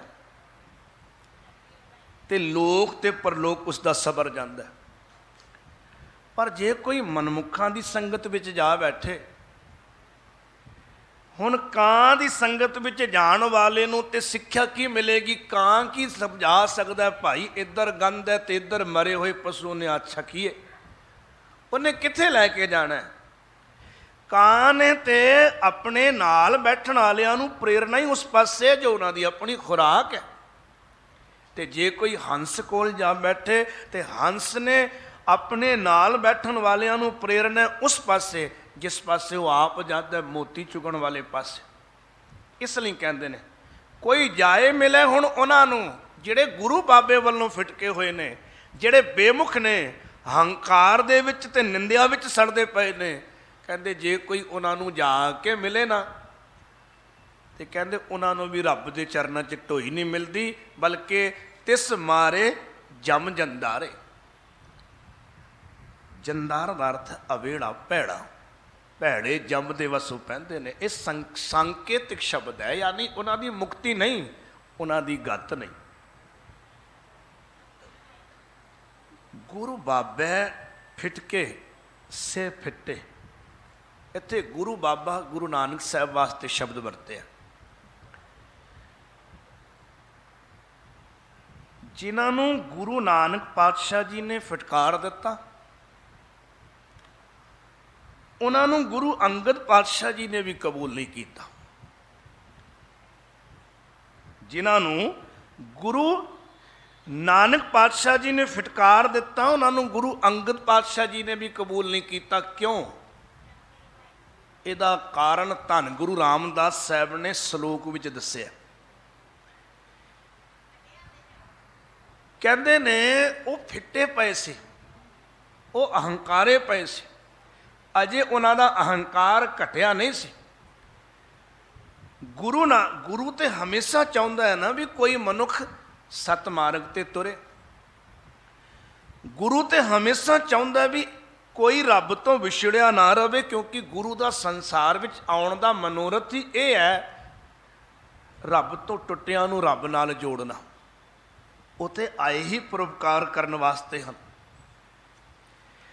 ਜਿਨ੍ਹਾਂ ਨੂੰ ਗੁਰੂ ਨਾਨਕ ਸਾਹਿਬ ਨੇ ਫਟਕਾਰ ਦਿੱਤਾ ਸੀ, ਜਿਨ੍ਹਾਂ ਦੀ ਪਰਵਾਹ ਗੁਰੂ ਨਾਨਕ ਸਾਹਿਬ ਨੇ ਉਹਨਾਂ ਦੇ ਹੰਕਾਰ ਕਰਕੇ ਨਹੀਂ ਸੀ ਕੀਤੀ। ਗੁਰੂ ਅੰਗਦ ਪਾਤਸ਼ਾਹ ਜੀ ਬਾਰੇ ਕਹਿੰਦੇ ਨੇ ਗੁਰੂ ਰਾਮਦਾਸ ਸਾਹਿਬ, ਗੁਰ ਬਾਬੇ ਫਿਟਕੇ ਸੇ ਫਿੱਟੇ। ਗੁਰ ਅੰਗਦ ਕੀਤੇ ਕੂੜਿਆਰੇ, ਗੁਰੂ ਅੰਗਦ ਸਾਹਿਬ ਨੇ ਵੀ ਉਹਨਾਂ ਨੂੰ ਕੂੜਿਆਰ ਜਾਣ ਕੇ ਤੇ ਆਪਣੇ ਤੋਂ ਦੂਰ ਰੱਖਿਆ। ਕਿਉਂ? ਉਹ ਫਿੱਟੇ ਪਏ ਸੀ, ਆਪਣੇ ਹੰਕਾਰ ਵਿੱਚ ਮਸਤ ਸੀ, ਅਜੇ ਉਹਨਾਂ ਨੂੰ ਪਛਤਾਵਾ ਨਹੀਂ ਸੀ ਹੋਇਆ। ਅਜੇ ਵੀ ਉਹਨਾਂ ਨੂੰ ਗੁਰੂ ਨਾਨਕ ਪਾਤਸ਼ਾਹ ਤੋਂ ਦੂਰ ਰਹਿ ਕੇ ਭਟਕ ਕੇ ਪਛਤਾਵਾ ਨਹੀਂ ਸੀ ਹੋਇਆ। ਕਿਉਂਕਿ ਜਦ ਗਲਤੀ ਦਾ ਪਛਤਾਵਾ ਹੋ ਜਾਏ ਨਾ ਮਨ ਵਿੱਚ, ਤੇ ਗੁਰੂ ਗ੍ਰੰਥ ਸਾਹਿਬ ਮਹਾਰਾਜ ਕਹਿੰਦੇ ਨੇ ਤੋਂ ਵੱਡੇ ਪਾਪੀਆਂ ਨੂੰ ਗੁਰੂ ਤੇ ਰੱਬ ਬਖਸ਼ ਦਿੰਦਾ ਹੈ। ਬਹੁਤ ਵੱਡੇ ਗੁਨਾਹਗਾਰਾਂ ਨੂੰ ਵੀ ਗੁਰੂ ਬਖਸ਼ ਦਿੰਦਾ ਹੈ। ਪਰ ਜੇ ਕੋਈ ਇਸ ਭਾਵਨਾ ਨਾਲ ਆਵੇ, ਪਿਛਲੇ ਔਗੁਣ ਬਖਸ਼ ਲਏ ਪ੍ਰਭ ਆਗਿਆ ਮਾਰਗ ਪਾਵੇ, ਅੱਗੇ ਸਤ ਮਾਰਗ ਤੇ ਤੁਰਨ ਦੀ ਭਾਵਨਾ ਲੈ ਕੇ ਆਵੇ, ਅੱਗੇ ਗਲਤੀਆਂ ਨਾ ਦੁਹਰਾਉਣ ਦੀ ਭਾਵਨਾ ਲੈ ਕੇ ਆਵੇ, ਆਪਣੇ ਆਪ ਨੂੰ ਇਹ ਜਾਣ ਕੇ ਆਵੇ, ਹਾਂ ਮੈਂ ਭੁੱਲਾ ਸਾਂ, ਹਾਂ ਮੈਂ ਗਲਤ ਸਾਂ, ਹਾਂ ਮੈਂ ਕੁਰਾਹੇ ਪਿਆ ਸੀ, ਅੱਗੋਂ ਮਰੇ ਮਾਲਕ ਜੀ ਮੈਨੂੰ ਸਤ ਮਾਰਗ ਤੇ ਤੋਰ। ਆਪਣੀ ਹਾਉ ਤਿਆਗ ਕੇ ਜੇ ਗੁਰੂ ਕੋਲ ਆਵੇ ਤੇ ਗੁਰੂ ਉਸ ਨੂੰ ਆਪਣੇ ਗੱਲ ਨਾਲ ਲਗਾਉਣ ਲੱਗਿਆਂ ਦੇਰੀ ਨਹੀਂ ਕਰਦਾ। ਪਰ ਜੇ ਕੋਈ ਫਿੱਟਾ ਹੀ ਰਵੇ ਵੀ ਮੈਂ ਤੇ ਬੜਾ ਸਿਆਣਾ, ਮੇਰੇ ਵਰਗਾ ਸੂਝਵਾਨ ਕੋਈ ਨਹੀਂ, ਅਹੰਕਾਰ ਵਿੱਚ ਹੀ ਆਫਰਿਆ ਫਿਰੇ, ਫਿਰ ਕਹਿੰਦੇ ਗੁਰੂ ਨਾਨਕ ਉਸ ਨੂੰ ਆਪਣੇ ਚਰਨਾਂ ਨਾਲ ਨਹੀਂ ਜੋੜਦਾ। ਗੁਰੂ ਅੰਗਦ ਪਾਤਸ਼ਾਹ ਉਹਨਾਂ ਨੂੰ ਆਪਣੇ ਚਰਨਾਂ ਨਾਲ ਨਹੀਂ ਜੋੜਦੇ। ਨਾ ਜੁੜਨ ਦਾ ਕਾਰਨ ਉਹਨਾਂ ਦਾ ਆਪਣਾ ਅਹੰਕਾਰ ਹੈ। ਗੁਰ ਬਾਬੇ ਫਿਟਕੇ ਸੇ ਫਿੱਟੇ, ਗੁਰ ਅੰਗਦ ਕੀ ਪੀੜੀ ਵਿਚਾਰਿਆ। ਐਸੇ ਮਨੁੱਖਾਂ ਦੇ ਬਾਰੇ ਫਿਰ ਤੀਜੀ ਪੀੜੀ ਧੰਨ ਗੁਰੂ ਅਮਰਦਾਸ ਮਹਾਰਾਜ। ਗੁਰੂ ਅਮਰਦਾਸ ਮਹਾਰਾਜ ਨੇ ਵਿਚਾਰਿਆ ਕਿ ਵੇਖੋ ਗੁਰੂ ਨਾਨਕ ਦਾ ਰੂਹਾਨੀਅਤ ਦਾ ਚਲਾਇਆ ਹੋਇਆ ਇਹ ਚਸ਼ਮਾ ਲਗਾਤਾਰ ਚੱਲ ਰਿਹਾ। ਉਹਨਾਂ ਨੂੰ ਤਰਸਦੀ ਨਜ਼ਰ ਨਾਲ ਦੇਖਿਆ, ਪਰ ਇਹ ਮਨਮੁਖ ਅਜੇ ਵੀ ਅਹੰਕਾਰ ਵਿੱਚ ਹੀ ਨੇ। ਕੋਲ ਉਹ ਦਰਿਆ ਵਹਿੰਦਾ ਪਿਆ ਜਿਹੜਾ ਆਤਮਾ ਦੀ ਪਿਆਸ ਨੂੰ ਦੂਰ ਕਰਨ ਵਾਲਾ ਹੈ, ਪਰ ਇਹ ਆਪਣੇ ਹੰਕਾਰ ਦੇ ਵਿੱਚ ਆਕੜੇ ਹੀ ਬੈਠੇ ਨੇ ਔਰ ਪਿਆਸੇ ਘੁੰਮ ਰਹੇ ਨੇ। ਕੋਲ ਦਰਿਆ ਹੋਣ ਦੇ ਬਾਵਜੂਦ ਵੀ, ਕੋਲ ਉਹ ਜਲ ਦਾ ਚਸ਼ਮਾ ਹੋਣ ਦੇ ਬਾਵਜੂਦ ਵੀ, ਕਹਿੰਦੇ ਨੇ ਗੁਰੂ ਨਾ ਅਮਰਦਾਸ ਮਹਾਰਾਜ ਨੇ ਵੇਖਿਆ, ਪਰ ਇਹਨਾਂ ਦੇ ਵੀ ਕੀ ਵਸ, ਰੱਬ ਦੀ ਮਾਰ ਇਹਨਾਂ ਨੂੰ ਪਈ ਹੋਈ ਹੈ। ਸੰਗਤ ਜੀ, ਜੇ ਕਿਤੇ ਵਿੱਚ ਅਹੰਕਾਰ ਹੋਵੇ, ਜੇ ਕਿਤੇ ਬਾਣੀ ਪੜਨ ਨੂੰ ਚਿੱਤ ਨਾ ਕਰ ਰਿਹਾ ਹੋਵੇ, ਸਤਸੰਗਤ ਵਿੱਚ ਬੈਠਣ ਨੂੰ ਚਿੱਤ ਨਾ ਕਰ ਰਿਹਾ ਹੋਵੇ, ਗੁਰੂ ਦੇ ਆਖੇ ਲੱਗ ਕੇ ਗੁਰਮਤਿ ਮਾਰਗ ਤੇ ਤੁਰਨ ਦਾ ਚਿੱਤ ਨਾ ਕਰ ਰਿਹਾ ਹੋਵੇ, ਤਾਂ ਇਹ ਸਾਫ਼ ਤੇ ਸਪਸ਼ਟ ਸੰਕੇਤ ਸਮਝਣਾ ਰੱਬ ਦੀ ਤੁਹਾਡੇ ਤੇ ਰਹਿਮਤ ਨਹੀਂ। ਇਹ ਸਾਫ਼ ਤੇ ਸਪਸ਼ਟ ਸਮਝਣਾ ਇਹ ਰੱਬ ਵੱਲੋਂ ਤੁਹਾਨੂੰ ਬਹੁਤ ਵੱਡੀ ਮਾਰ ਹੈ। ਭਾਵੇਂ ਦੁਨੀਆ ਵੀ ਧਨ ਦੌਲਤ ਤੁਹਾਡੀ ਝੋਲੀ 'ਚ ਕਿੰਨਾ ਹੀ ਪਿਆ ਹੋਇਆ ਹੋਵੇ, ਪਰ ਜੇ ਸਤਸੰਗਤ ਨਾ ਹੋਵੇ, ਜੇ ਸਿਮਰਨ ਨਾ ਹੋਵੇ, ਜੇ ਰੱਬ ਦੀ ਇਲਾਹੀ ਸਿਫਤ ਕਰਨ ਨੂੰ ਚਿੱਤ ਨਾ ਕਰਦਾ ਹੋਵੇ, ਇਹ ਸਮਝ ਲੈਣਾ ਇਹ ਰੱਬ ਦੀ ਮਾਰ ਹੈ। ਤੇ ਛੇਤੀ ਤੋਂ ਛੇਤੀ ਤਰਲਾ ਕਰ ਲਈਏ, ਦਾਤਾ ਬਖਸ਼ ਲੈ, ਸਾਨੂੰ ਆਪਣੇ ਤੋਂ ਦੂਰ ਨਾ ਰੱਖ, ਸਾਡੀ ਝੋਲੀ ਵਿੱਚ ਵੀ ਉਹ ਨਾਮ ਦੀ ਦਾਤ ਪਾ। ਇੱਕ ਸੰਕੇਤ ਮਿਲਦਾ ਬਾਣੀ ਵਿੱਚੋਂ, ਫਿਰ ਅੱਗੇ ਚੱਲਾਂਗੇ। ਗੁਰੂ ਨਾਨਕ ਪਾਤਸ਼ਾਹ ਦਾ ਇੱਕ ਸ਼ਬਦ ਹੈ, ਅੱਗੇ ਵੀ ਸ਼ਾਇਦ ਕਈ ਵਾਰ ਆਪ ਜੀਆਂ ਨੇ ਸਰਵਣ ਕੀਤਾ ਹੋਣਾ। ਗੁਰੂ ਨਾਨਕ ਪਾਤਸ਼ਾਹ ਜੀ ਉਸ ਸ਼ਬਦ ਵਿੱਚ ਇਹ ਕਹਿੰਦੇ ਨੇ ਕਿ ਦਾਤਾ, ਜੇ ਤੂੰ ਮੈਨੂੰ ਇਹੋ ਜਿਹਾ ਘਰ ਦੇਵੇਂ ਨਾ, ਜਿਸ ਵਿੱਚ ਇੱਟਾਂ ਨਹੀਂ ਮੋਤੀ ਲੱਗੇ ਹੋਣ, ਜਿਸ ਵਿੱਚ ਪੱਥਰ ਨਹੀਂ ਬਲਕਿ ਹੀਰੇ ਜੜੇ ਹੋਏ ਹੋਣ, ਜਿਸ ਦੀ ਲੱਕੜ ਵੀ ਚੰਦਨ ਵਰਗੇ ਕੀਮਤੀ ਲੱਕੜਾਂ ਦੇ ਨਾਲ, ਜਿਸ ਦਾ ਫਰਨੀਚਰ ਵੀ ਉਹਦੇ ਨਾਲ ਬਣਿਆ ਹੋਇਆ ਹੋਵੇ, ਮਹਿਕ ਹੀ ਮਹਿਕ ਹੋਵੇ, ਦੁਨੀਆ ਦੀਆਂ ਸਾਰੀਆਂ ਸੁਵਿਧਾਵਾਂ ਜਿੱਥੇ ਹੋਣ, ਕਹਿੰਦੇ ਮੈਨੂੰ ਗੁਰੇਜ਼ ਨਹੀਂ ਹੈ, ਮੈਨੂੰ ਕੋਈ ਗੁਰੇਜ਼ ਨਹੀਂ ਹੈ ਐਸੇ ਘਰ ਵਿੱਚ ਰਹਿਣ ਤੋਂ, ਪਰ ਇੱਕ ਅਰਦਾਸ ਹੈ, ਐਸੇ ਘਰ ਵਿੱਚ ਤੂੰ ਰੱਖੇ ਮੈਂ ਰਾਜ਼ੀ ਹਾਂ, ਕਿਸੇ ਵੀ ਤਰ੍ਹਾਂ ਤੂੰ ਰੱਖੇ ਮੈਂ ਰਾਜ਼ੀ ਹਾਂ, ਪਰ ਇੱਕ ਰਹਿਮਤ ਕਰੀ, ਮਤ ਦੇਖ ਭੂਲਾ ਵਿਸਰੈ, ਤੇਰਾ ਚਿੱਤ ਨਾ ਆਵੈ ਨਾਉ। ਇੱਕ ਰਹਿਮਤ ਕਰੀ, ਕਦੇ ਐਸੀ ਘੜੀ ਮੇਰੀ ਜ਼ਿੰਦਗੀ 'ਚ ਨਾ ਆਵੇ ਕਿ ਦੁਨੀਆ ਦੀਆਂ ਦਾਤਾਂ ਨੂੰ ਵੇਖ ਕੇ, ਦੁਨੀਆ ਦੇ ਰਸਾਂ ਵਿੱਚ ਮਸਤ ਹੋ ਕੇ ਕਿਤੇ ਮੈਂ ਤੈਨੂੰ ਭੁੱਲ ਜਾਵਾਂ। ਜਿਸ ਦਿਨ ਮੈਂ ਤੈਨੂੰ ਭੁੱਲ ਗਿਆ, ਜਿਸ ਦਿਨ ਤੇਰੀ ਯਾਦ ਮੇਰੇ ਹਿਰਦੇ 'ਚੋਂ ਚਲੀ ਗਈ, ਉਸ ਦਿਨ ਮੈਂ ਸਮਝਾਂਗਾ ਮੈਂ ਸਭ ਤੋਂ ਵੱਡਾ ਭਾਗਾ ਹਾਂ, ਮੈਂ ਸਭ ਤੋਂ ਵੱਡਾ ਦਰਿੱਦਰ ਹਾਂ, ਮੈਂ ਸਭ ਤੋਂ ਵੱਡਾ ਕੰਗਾਲ ਹਾਂ। ਪਰ ਜੇ ਤੇਰੀ ਸਿਫਤ ਮੇਰੀ ਝੋਲੀ 'ਚ ਪਈ ਰਹੀ ਤੇ ਮੈਂ ਸਮਝਾਂਗਾ ਤੇਰੀ ਰਹਿਮਤ ਮੇਰੇ ਤੇ ਬਰਕਰਾਰ ਹੈ। ਗੁਰੂ ਅਮਰਦਾਸ ਮਹਾਰਾਜ ਨੇ ਵਿਚਾਰਿਆ, ਵਿਚਾਰੇ ਅਭਾਗੇ ਹਨ। ਐਸੇ ਮਨਮੁਖਾਂ ਨੂੰ ਗੁਰੂ ਅਮਰਦਾਸ ਮਹਾਰਾਜ ਨੇ ਵਿਚਾਰੇ ਕਿਹਾ, ਵਿਚਾਰੇ ਹਨ। ਕੋਲ ਜਲ ਦਾ ਚਸ਼ਮਾ ਵਹਿ ਰਿਹਾ, ਜਲ ਨਹੀਂ ਪੀ ਪਾ ਰਹੇ, ਪਰ ਇਹਨਾਂ ਦੇ ਵੀ ਕੀ ਵਸ। ਦੇਖੋ ਬਚਨ, ਗੁਰ ਤੀਜੀ ਪੀੜੀ ਵਿਚਾਰਿਆ ਕਿਆ ਹੱਥ ਇਹਨਾਂ ਵਿਚਾਰੇ। ਗੁਰੂ ਅਮਰਦਾਸ ਸਾਹਿਬ ਨੇ ਵਿਚਾਰਿਆ ਵੀ ਇਹਨਾਂ ਦੇ ਵੀ ਵਿਚਾਰਿਆਂ ਦੇ ਹੱਥ ਵਿੱਚ ਕੀ, ਇਹ ਰੱਬ ਦੀ ਇਹਨਾਂ ਉੱਤੇ ਕਰੂਪੀ ਕਹਿ ਲਈ। ਅੱਗੇ ਬਚਨ ਹੈ, ਗੁਰ ਚੌਥੀ ਪੀੜੀ ਟਿਕਿਆ। ਪਰ ਜਦ ਚੌਥੀ ਪੀੜੀ ਆਈ ਨਾ ਗੁਰੂ ਨਾਨਕ ਦੇ ਪਰਿਵਾਰ ਦੀ, ਉਹ ਚੌਥੀ ਪੀੜੀ ਕਿਹੜੀ? ਧੰਨ ਗੁਰੂ ਰਾਮਦਾਸ ਮਹਾਰਾਜ, ਜਿਨ੍ਹਾਂ ਦਾ ਅੱਜ ਗੁਰਤਾ ਗੱਦੀ ਦਿਵਸ ਹੈ। ਇੱਥੇ ਥੋੜਾ ਜਿਹਾ ਸ਼ਲੋਕ ਨੂੰ ਥੋੜਾ ਜਿਹਾ ਵਿਰਾਮ ਦੇ ਕੇ ਤੇ ਗੁਰੂ ਰਾਮਦਾਸ ਸਾਹਿਬ ਜੀ ਦੇ ਇਤਿਹਾਸ ਨਾਲ ਜੁੜਨ ਦੀ ਕੋਸ਼ਿਸ਼ ਕਰਦੇ ਹਾਂ।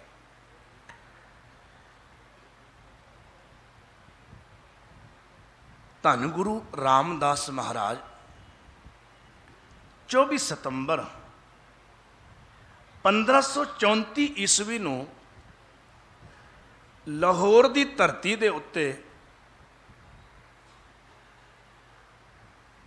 ਬਾਬਾ ਹਰਦਾਸ ਜੀ ਦੇ ਘਰ ਮਾਤਾ ਦਇਆ ਕੌਰ ਜੀ ਦੀ ਕੁੱਖ ਤੋਂ ਇਸ ਸੰਸਾਰ ਦੇ ਵਿੱਚ ਆਪ ਜੀ ਆਉਂਦੇ ਹਨ। ਆਪ ਜੀ ਦਾ ਪ੍ਰਕਾਸ਼ ਹੁੰਦਾ ਹੈ। ਘਰ ਦੇ ਸਭ ਤੋਂ ਵੱਡੇ ਪੁੱਤਰ, ਸਭ ਤੋਂ ਪਹਿਲੀ ਸੰਤਾਨ, ਤੇ ਪਹਿਲੀ ਸੰਤਾਨ ਨੂੰ ਪਲੇਠੀ ਦਾ ਪੁੱਤਰ ਕਿਹਾ ਜਾਂਦਾ ਜਾਂ ਜੇਸ਼ਟ ਵੀ ਕਿਹਾ ਜਾਂਦਾ। ਸੰਸਕ੍ਰਿਤ ਦਾ ਸ਼ਬਦ ਜੇਸ਼ਟ ਹੈ ਔਰ ਪੰਜਾਬੀ ਵਿੱਚ ਇਸ ਸ਼ਬਦ ਨੂੰ ਜੇਠਾ ਕਰਕੇ ਜਾਂ ਜੇਠ ਕਰਕੇ ਪੁਕਾਰਿਆ ਜਾਂਦਾ ਹੈ। ਇਸ ਲਈ ਅਸੀਂ ਵੇਖਦੇ ਹਾਂ ਪਤੀ ਦੇ ਵੱਡੇ ਭਰਾ ਨੂੰ ਵੀ ਕੀ ਕਿਹਾ ਜਾਂਦਾ ਹੈ? ਜੇਠ। ਇੱਕ ਮਹੀਨਾ ਆਉਂਦਾ ਹੈ ਉਸ ਨੂੰ ਕਿਹਾ ਜਾਂਦਾ ਜੇਠ, ਕਿਉਂਕਿ ਉਸ ਮਹੀਨੇ ਵਿੱਚ ਦਿਨ ਜਿਹੜੇ ਨੇ ਬਾਕੀ ਮਹੀਨਿਆਂ ਨਾਲੋਂ ਵੱਡੇ ਹੁੰਦੇ ਨੇ, ਉਹਨੂੰ ਜੇਠ ਕਿਹਾ ਜਾਂਦਾ ਹੈ। ਤੇ ਜਦ ਅਸੀਂ ਬਿਕਰਮੀ ਕੈਲੰਡਰ ਪੜਾਂਗੇ ਤੇ ਉੱਥੇ ਉਹ ਜੇਠ ਨਹੀਂ ਲਿਖਦੇ, ਉਹ ਲਿਖਦੇ ਨੇ ਜੇਸ਼ਟ। ਗੁਰੂ ਰਾਮਦਾਸ ਮਹਾਰਾਜ ਜੀ ਨੂੰ ਜਿਵੇਂ ਘਰ ਦਾ ਨਾਮ ਹੁੰਦਾ ਨਾ, ਉਹ ਵੱਡਾ ਪੁੱਤਰ ਹੋਣ ਕਰਕੇ ਜੇਠਾ ਜੇਠਾ ਕਹਿਣ ਲੱਗ ਪਏ ਸੀ। ਅਸਲ ਵਿੱਚ ਗੁਰੂ ਰਾਮਦਾਸ ਸਾਹਿਬ ਦਾ ਬਚਪਨ ਤੋਂ ਹੀ ਨਾਮ ਰਾਮਦਾਸ ਸੀ। ਉਸ ਦਾ ਇੱਕ ਸਿੱਧਾ ਜਿਹਾ ਸਾਨੂੰ ਸਬੂਤ ਮਿਲਦਾ ਹੈ। ਗੁਰੂ ਰਾਮਦਾਸ ਸਾਹਿਬ ਦੀ ਜਿਹੜੀ ਭੈਣ ਹੈ ਉਹਨਾਂ ਦਾ ਨਾਮ ਰਮਦਾਸੀ ਹੈ। ਇਹ ਆਮ ਚੱਲਣ ਰਿਹਾ ਹੈ ਵੀ ਭੈਣ ਤੇ ਭਰਾਵਾਂ ਦੇ ਨਾਮ ਇੱਕ ਦੂਜੇ ਨਾਲ ਮਿਲਦੇ ਵੀ ਰੱਖੇ ਜਾਂਦੇ ਸੀ। ਜੈਸੇ ਗੁਰੂ ਨਾਨਕ ਪਾਤਸ਼ਾਹ ਜੀ ਦੀ ਭੈਣ ਜੀ ਦਾ ਨਾਮ ਬੇਬੇ ਨਾਨਕੀ ਹੈ, ਗੁਰੂ ਨਾਨਕ ਸਾਹਿਬ ਦਾ ਨਾਨਕ। ਇੱਦਾਂ ਹੀ ਗੁਰੂ ਰਾਮਦਾਸ ਮਹਾਰਾਜ ਜੀ ਦਾ ਜਿਹੜਾ ਬਚਪਨ ਤੋਂ ਹੀ ਨਾਮ ਹੈ, ਅਸਲ ਨਾਮ ਹੈ ਉਹ ਰਾਮਦਾਸ। ਜੇਠਾ ਬਹੁਤਾ ਇਸ ਕਰਕੇ ਪ੍ਰਸਿੱਧ ਹੋ ਗਿਆ, ਉਹ ਘਰ ਦਾ ਨਾਮ ਹੈ। ਐਸਾ ਕਈ ਵਾਰ ਅੱਜ ਵੀ ਹੁੰਦਾ ਹੈ ਕਿ ਕਿਸੇ ਵਿਅਕਤੀ ਦਾ ਅਸੀਂ ਅਸਲੀ ਨਾਮ ਜਾਣਦੇ ਹੀ ਨਹੀਂ, ਜਿਹੜਾ ਆਮ ਪ੍ਰਚਲਿਤ ਹੋ ਗਿਆ ਉਹੀ ਚੱਲਣ ਲੱਗ ਪੈਂਦਾ। ਤੇ ਸਾਨੂੰ ਕਈ ਵਾਰੀ ਹੈਰਾਨੀ ਹੁੰਦੀ ਹੈ ਜਦ ਪਤਾ ਲੱਗਦਾ ਅਸਲੀ ਨਾਮ ਇਹਦਾ ਇਹ ਨਾਮ ਸੀ, ਅਸੀਂ ਤੇ ਸੋਚਦੇ ਸੀ ਇਹ ਹੈ। ਜਦ ਭੱਟਾਂ ਨੇ ਗੁਰੂ ਰਾਮਦਾਸ ਸਾਹਿਬ ਦਾ ਜ਼ਿਕਰ ਕੀਤਾ ਤੇ ਕਿਤੇ ਵੀ ਜੇਠਾ ਸ਼ਬਦ ਨਹੀਂ ਵਰਤਿਆ। ਸੱਤਾ ਤੇ ਬਲਵੰਡ, ਭਾਈ ਸੱਤਾ ਤੇ ਬਲਵੰਡ ਜੀ ਨੇ ਜਦ ਜ਼ਿਕਰ ਕੀਤਾ ਉੱਥੇ ਵੀ ਗੁਰੂ ਰਾਮਦਾਸ ਸਾਹਿਬ ਨੂੰ ਰਾਮਦਾਸ ਜੀ ਕਰਕੇ ਵਰਤਿਆ, ਜੇਠਾ ਸ਼ਬਦ ਨਹੀਂ ਵਰਤਿਆ। ਭਾਈ ਗੁਰਦਾਸ ਜਾਂ ਉਹਨਾਂ ਦੇ ਵਕਤ ਦੇ ਤੱਥਾਂ ਨੂੰ ਆਪਣੀ ਰਚਨਾ ਦੇ ਰਾਹੀਂ ਬਿਆਨ ਕੀਤਾ ਤੇ ਉਹਨਾਂ ਨੇ ਵੀ ਕਿਤੇ ਵੀ ਜੇਠਾ ਸ਼ਬਦ ਨਹੀਂ ਵਰਤਿਆ, ਉਹਨਾਂ ਵਾਸਤੇ ਗੁਰੂ ਰਾਮਦਾਸ ਸਾਹਿਬ ਵਰਤਿਆ। ਪਰ ਬਹੁਤਾ ਪ੍ਰਚਲਿਤ ਜੇਠਾ ਜੀ ਹੈ। ਮੈਂ ਗੱਲ ਹੋਰ ਥੋੜੀ ਨੇੜੇ ਕਰਾਂ। ਬਚਪਨ ਵਿੱਚ ਹੀ ਜਦ 2 ਸਾਲ ਦੇ ਸੀ, ਮਾਤਾ ਦਇਆ ਕੌਰ ਜੀ ਚਲੇ ਗਏ। ਜਦੋਂ ਧੰਨ ਗੁਰੂ ਰਾਮਦਾਸ ਮਹਾਰਾਜ 7 ਕੁ ਸਾਲ ਦੇ ਹੋਏ, ਪਿਤਾ ਜੀ ਚਲੇ ਗਏ। ਇੱਕ ਛੋਟੀ ਭੈਣ ਹੈ, ਇੱਕ ਛੋਟਾ ਭਰਾ ਹੈ, ਤੇ ਹੁਣ ਘਰ ਦਾ ਸਰਪ੍ਰਸਤ ਕੌਣ ਹੈ? ਗੁਰੂ ਰਾਮਦਾਸ ਸਾਹਿਬ। ਮੋਢੇ ਉੱਤੇ ਜ਼ਿੰਮੇਵਾਰੀ ਇੰਨੀ ਛੋਟੀ ਉਮਰ ਵਿੱਚ ਆ ਗਈ, ਪਰ ਧੰਨ ਗੁਰੂ ਰਾਮਦਾਸ ਸਾਹਿਬ ਦੇ ਕਦਮ ਜਿਹੜੇ ਨੇ ਉਹ ਡਗਮਗਾਏ ਨਹੀਂ। ਇਤਿਹਾਸ ਇਹ ਕਹਿੰਦਾ ਕਿਸੇ ਦਾ ਮੁਹਤਾਜ ਹੋਣ ਦੀ ਥਾਂ, ਕਿਸੇ ਅੱਗੇ ਹੱਥ ਅੱਡਣ ਦੀ ਥਾਂ, ਕਿਸੇ ਦੇ ਤਰਲੇ ਲੈਣ ਦੀ ਥਾਂ, ਗੁਰੂ ਰਾਮਦਾਸ ਸਾਹਿਬ ਨੇ ਆਪਣੀ ਜ਼ਿੰਮੇਵਾਰੀ ਨੂੰ ਖੁਦ ਉਠਾਉਣ ਲਈ ਇਰਾਦਾ ਧਾਰਿਆ। ਔਰ ਇਤਿਹਾਸਕਾਰ ਕਹਿੰਦੇ ਨੇ ਲਾਹੌਰ ਦੀ ਧਰਤੀ ਦੇ ਉੱਤੇ ਹੀ ਨਾਨੀ ਕੋਲ ਸੀ, ਬਸ ਘੁੰਗਣੀਆਂ ਤਿਆਰ ਕਰਨੀਆਂ ਤੇ ਵੇਚਣੀਆਂ ਸ਼ੁਰੂ ਕੀਤੀਆਂ ਵੀ ਕਿੱਤਾ ਕਰਾਂਗੇ। ਇੱਥੋਂ ਵੀ ਸਾਨੂੰ ਗੁਰੂ ਰਾਮਦਾਸ ਸਾਹਿਬ ਤੋਂ ਸਿੱਖਿਆ ਮਿਲਦੀ ਹੈ। ਜ਼ਿੰਦਗੀ ਵਿੱਚ ਐਸੇ ਹਾਲਾਤ ਵੀ ਆ ਸਕਦੇ ਨੇ, ਤੇ ਇਹੋ ਜਿਹੇ ਹਾਲਾਤ ਜੇ ਕਿਤੇ ਜ਼ਿੰਦਗੀ 'ਚ ਆ ਜਾਣ ਵਿਪਤਾ ਭਰੇ, ਉਦੋਂ ਵੀ ਮਨੁੱਖ ਨੂੰ ਡੋਲਣਾ ਨਹੀਂ ਚਾਹੀਦਾ, ਡਗਮਗਾਣਾ ਨਹੀਂ ਚਾਹੀਦਾ। ਹਾਲਾਤਾਂ ਦੇ ਵਿੱਚ ਮਾਲਕ ਦੀ ਓਟ ਲੈ ਕੇ ਤੇ ਹਾਲਾਤਾਂ ਨੂੰ ਬਦਲਣ ਦੀ ਕੋਸ਼ਿਸ਼ ਕਰਨੀ ਚਾਹੀਦੀ ਹੈ। ਇਹ ਅੱਜ ਗੁਰੂ ਰਾਮਦਾਸ ਸਾਹਿਬ ਦੇ ਜੀਵਨ ਤੋਂ ਸਾਨੂੰ ਸਿੱਖਿਆ ਮਿਲਦੀ ਹੈ ਜੀ। ਕਈ ਲੋਕ ਥੋੜੀ ਜਿਹੀ ਵਿਪਤਾ ਆਉਣ ਦੇ ਬਾਵਜੂਦ ਵੀ, ਸਿਆਣੇ ਬਿਆਣੇ ਲੋਕ ਵੀ ਭਟਕ ਜਾਂਦੇ ਨੇ, ਦਰ ਬਦਰ ਭਟਕਣ ਲੱਗ ਪੈਂਦੇ ਨੇ। ਪਰ ਗੁਰੂ ਰਾਮਦਾਸ ਸਾਹਿਬ ਕਿਤੇ ਭਟਕੇ ਨਹੀਂ, ਆਪਣੀ ਜ਼ਿੰਮੇਵਾਰੀ ਨੂੰ ਨਿਭਾਉਣ ਲੱਗ ਪਏ। ਨਹੀਂ ਚੱਲਿਆ ਲਾਹੌਰ ਕੰਮ, ਤੇ ਨਾਨੀ ਮਾਂ ਦੇ ਨਾਲ ਬਾਂਸਰ ਕੇ ਆ ਗਏ। ਇੱਥੇ ਗੁਰੂ ਅਮਰਦਾਸ ਮਹਾਰਾਜ ਜੀ ਦੇ ਨਾਲ ਮੇਲ ਹੋਇਆ, ਔਰ ਜਿਸ ਵੇਲੇ ਮੇਲ ਹੋਇਆ ਸੀ ਉਦੋਂ ਗੁਰੂ ਅਮਰਦਾਸ ਪਾਤਸ਼ਾਹ ਸਿੱਖ ਰੂਪ ਵਿੱਚ ਸੀ, ਗੁਰੂ ਰੂਪ ਵਿੱਚ ਨਹੀਂ ਸੀ। ਇਹ ਪਰਿਵਾਰਕ ਸਾਂਝ ਸੀ, ਔਰ ਇਸ ਪਰਿਵਾਰਕ ਸਾਂਝ ਕਰਕੇ ਕੁਝ ਨੇੜਤਾ ਬਾਬਾ ਅਮਰਦਾਸ ਸਾਹਿਬ ਦੀ ਗੁਰੂ ਰਾਮਦਾਸ ਮਹਾਰਾਜ ਜੀ ਦੇ ਨਾਲ ਬਣ ਗਈ। 1546 ਈਸਵੀ ਵਿੱਚ ਜਦ ਗੁਰੂ ਅਮਰਦਾਸ ਮਹਾਰਾਜ ਜੀ ਨੇ ਗੁਰੂ ਅੰਗਦ ਪਾਤਸ਼ਾਹ ਜੀ ਦੇ ਹੁਕਮ ਕਰਕੇ ਗੋਬਿੰਦਵਾਲ ਸਾਹਿਬ ਨਗਰ ਵਸਾਇਆ ਨਾ, ਉਦੋਂ ਬਹੁਤ ਸਾਰੇ ਪਰਿਵਾਰਾਂ ਨੂੰ ਇੱਥੇ ਲਿਆ ਕੇ ਵਸਾਇਆ। ਇਹਨਾਂ ਵਿੱਚ ਇੱਕ ਪਰਿਵਾਰ ਭਾਈ ਜੇਠਾ ਜੀ ਦਾ ਵੀ ਸੀ। ਇੱਥੇ ਸੰਗਤ ਦੀ ਆਮਦ ਹੋਣ ਲੱਗ ਪਈ, ਆਵਾਜਾਈ ਹੋਣ ਲੱਗ ਪਈ, ਤੇ ਇੱਥੇ ਉਹ ਘੁੰਗਣੀਆਂ ਦਾ ਕੰਮ ਵੀ ਨਾਲ ਚੱਲਦਾ ਰਿਹਾ, ਤੇ ਉੱਥੇ ਸਤਸੰਗ ਜਦ ਚੱਲਦਾ ਤੇ ਨਾਲ ਸਤਸੰਗਤ ਵਿੱਚ ਜੁੜਦੇ ਰਹੇ ਗੁਰੂ ਰਾਮਦਾਸ ਸਾਹਿਬ। ਸਤਸੰਗਤ ਦੀ ਰੰਗਤ ਚੜ੍ਹਦੀ ਗਈ, ਉਧਰ ਆਪਣੀ ਕਿਰਤ ਵੀ ਕਰਨੀ ਤੇ ਨਾਲ ਸੇਵਾ ਵੀ ਕਰਨੀ। ਕੁਝ ਵੀ ਦਾਤ ਜਿਹੜੀ ਹੈ ਨਾ ਜੀ, ਬਖਸ਼ਦਾ ਤੇ ਪਰਮਾਤਮਾ ਹੀ ਹੈ, ਪਰ ਵਾਹਿਗੁਰੂ ਦੀ ਰਹਿਮਤ ਸਦਕਾ ਯਤਨ ਮਨੁੱਖ ਨੂੰ ਵੀ ਕਰਨਾ ਪੈਂਦਾ ਹੈ।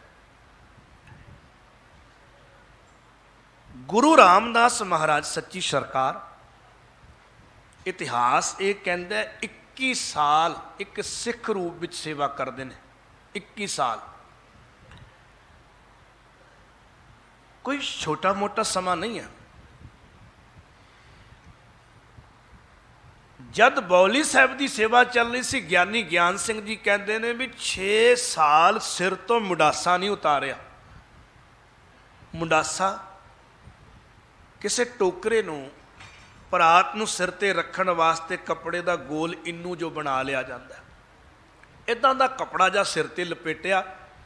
ਇਹਦਾ ਅਰਥ ਹੈ ਉਹ ਰਾਤ ਦਿਨ ਸੇਵਾ ਵਿੱਚ ਲੱਗੇ ਰਹਿੰਦੇ। ਗੁਰੂ ਪਾਤਸ਼ਾਹ ਦੇ ਇੱਕ ਇੱਕ ਬਚਨ ਨੂੰ ਸੱਤ ਕਰਕੇ ਮੰਨਦੇ। ਇੱਕ ਦਿਨ ਉਹ ਘੜੀ ਵੀ ਆਈ ਜਦ ਗੁਰੂ ਅਮਰਦਾਸ ਮਹਾਰਾਜ ਜੀ ਨੇ ਆਪਣੀ ਧੀ ਵਾਸਤੇ ਭਾਈ ਜੇਠਾ ਜੀ ਨੂੰ, ਯਾਨੀ ਗੁਰੂ ਰਾਮਦਾਸ ਸਾਹਿਬ ਨੂੰ ਚੁਣ ਲਿਆ। ਮਾਣ ਤੇ ਮਿਲ ਗਿਆ ਸੀ, ਹੁਣ ਗੁਰੂ ਅਮਰਦਾਸ ਸਾਹਿਬ ਦੇ ਜਵਾਈ ਹੋ ਗਏ ਸੀ, ਪਰ ਰਿਸ਼ਤੇ ਦੀ ਪਰਵਾਹ ਨਾ ਕੀਤੀ। ਸਿੱਖ ਆਪਣੀ ਜਗ੍ਹਾ, ਰਿਸ਼ਤਾ ਆਪਣੀ ਜਗ੍ਹਾ। ਸਿੱਖੀ ਨੂੰ ਕਮਾਉਣ ਲਈ ਸੇਵਕ ਦਾ ਭਾਵ ਹੋਣਾ ਚਾਹੀਦਾ ਹੈ, ਸੰਬੰਧੀ ਦਾ ਨਹੀਂ। ਇੱਥੇ ਸੇਵਾ ਥਾਂ ਪੈਂਦੀ ਹੈ। ਇੱਥੇ ਇਹ ਨਹੀਂ ਕਿ ਕਿਸੇ ਦਾ ਵੰਸ਼ ਗੁਰੂ ਨਾਲ ਜੁੜਦਾ ਤਾਂ ਉਹ ਮਹਾਨ ਹੋ ਜਾਂਦਾ ਹੈ, ਖਿਮਾ ਕਰਨਾ। ਇੱਥੇ ਇਹ ਨਹੀਂ ਵੀ ਕੋਈ ਗੁਰੂ ਪਾਤਸ਼ਾਹ ਜੀ ਦੇ ਖਾਨਦਾਨ ਨਾਲ, ਉਹਨਾਂ ਦੀ ਵੰਸ਼ ਨਾਲ ਜੁੜਿਆ ਹੋਇਆ ਮਨੁੱਖ ਹੈ ਤੇ ਉਹ ਮਹਾਨ ਹੋ ਗਿਆ। ਨਹੀਂ, ਇਹ ਬਾਣੀ ਨੇ ਤੇ ਇਹਦੀ ਕੋਈ ਮੋਹਰ ਨਹੀਂ ਲਗਾਈ। ਹਾਂ, ਕੋਈ ਆਪ ਮੁਹਾਰੇ ਕਹੀ ਜਾਵੇ ਇਸ ਗੱਲੋਂ ਕਿ ਅਸੀਂ ਗੁਰੂ ਨਾਨਕ ਸਾਹਿਬ ਦੀ ਕੁਲ ਵਿੱਚੋਂ ਆ, ਅਸੀਂ ਗੁਰੂ ਅੰਗਦ ਪਾਤਸ਼ਾਹ ਜੀ ਦੀ ਕੁਲ ਵਿੱਚੋਂ ਆ। ਗੁਰੂ ਨਾਨਕ ਦੀ ਇੱਕੋ ਹੀ ਕੁਲ ਹੈ, ਉਹ ਹੈ ਸਿੱਖੀ।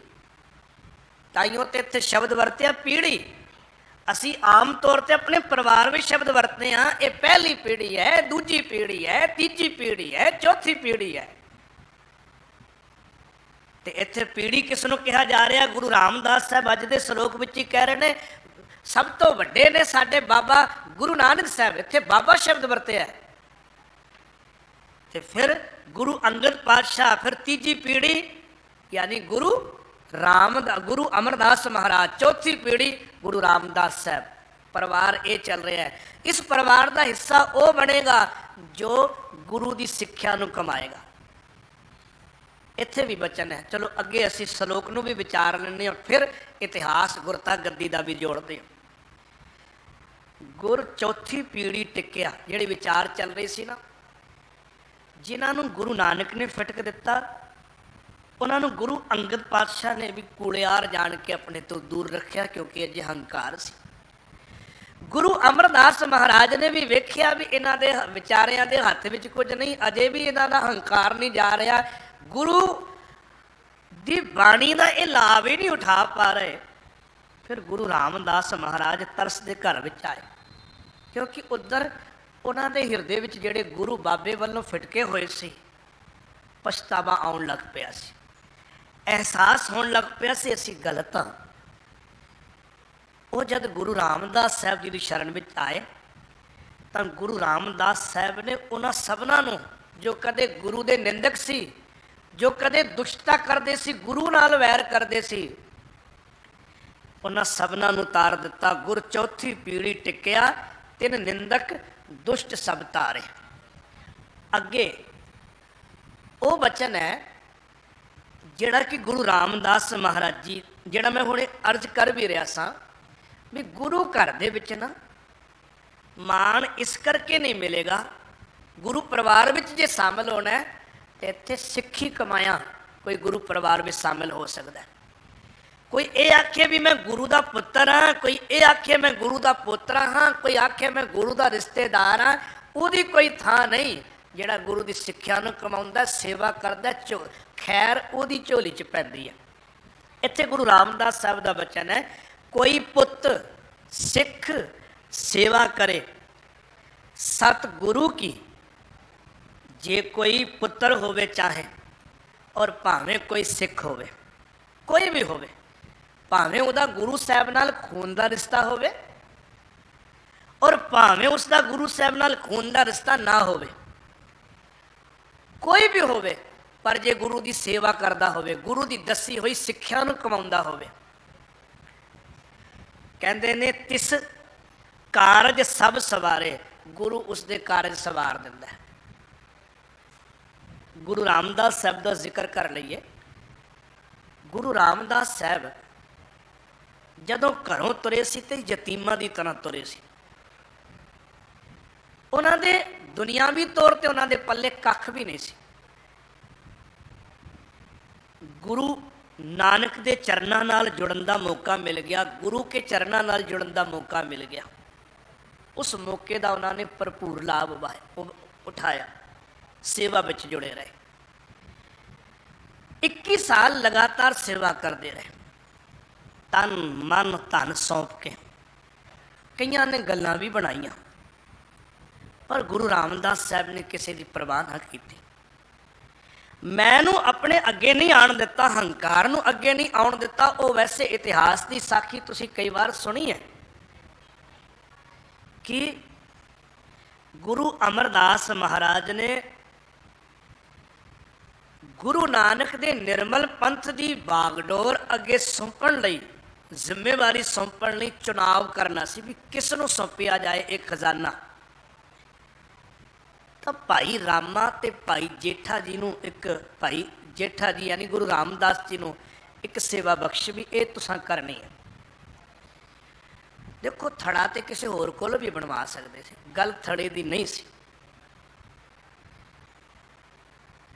ਥੜਾ ਬਣਾਉਣ ਵਾਸਤੇ ਕਿਹਾ ਵੀ ਸੰਗਤ ਬਹੁਤ ਆਉਂਦੀ ਹੈ, ਇੱਕ ਉੱਚਾ ਥੜਾ ਬਣਾਓ। ਜਿਹੜਾ ਵਧੀਆ ਥੜਾ ਬਣਾਏਗਾ ਅਸੀਂ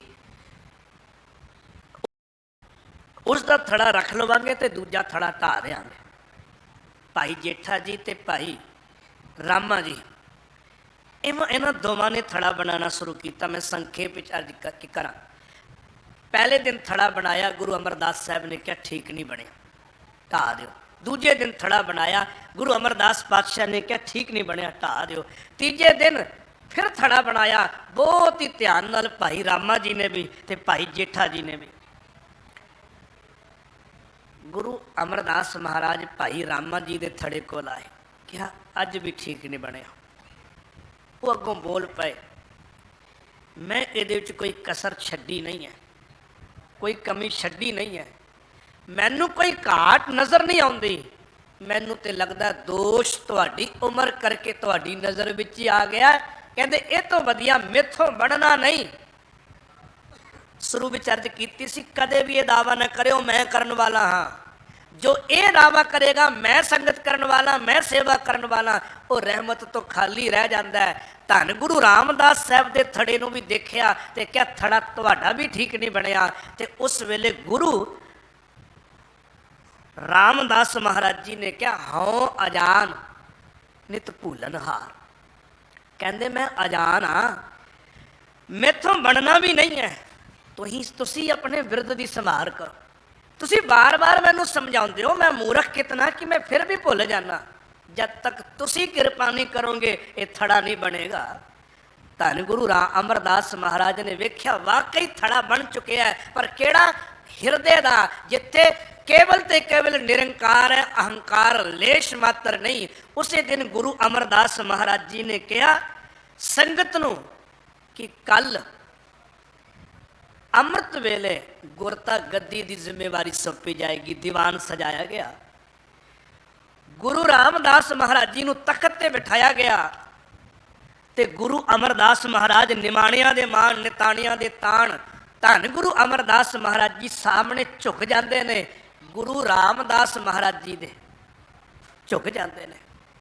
ਉੱਥੇ ਇੱਕ ਅਦੀਬ ਨੇ ਬੜੀ ਪਿਆਰੀ ਗੱਲ ਕਹੀ ਹੈ, मुझे रास आ गया तेरे दर पे सर को झुकाना,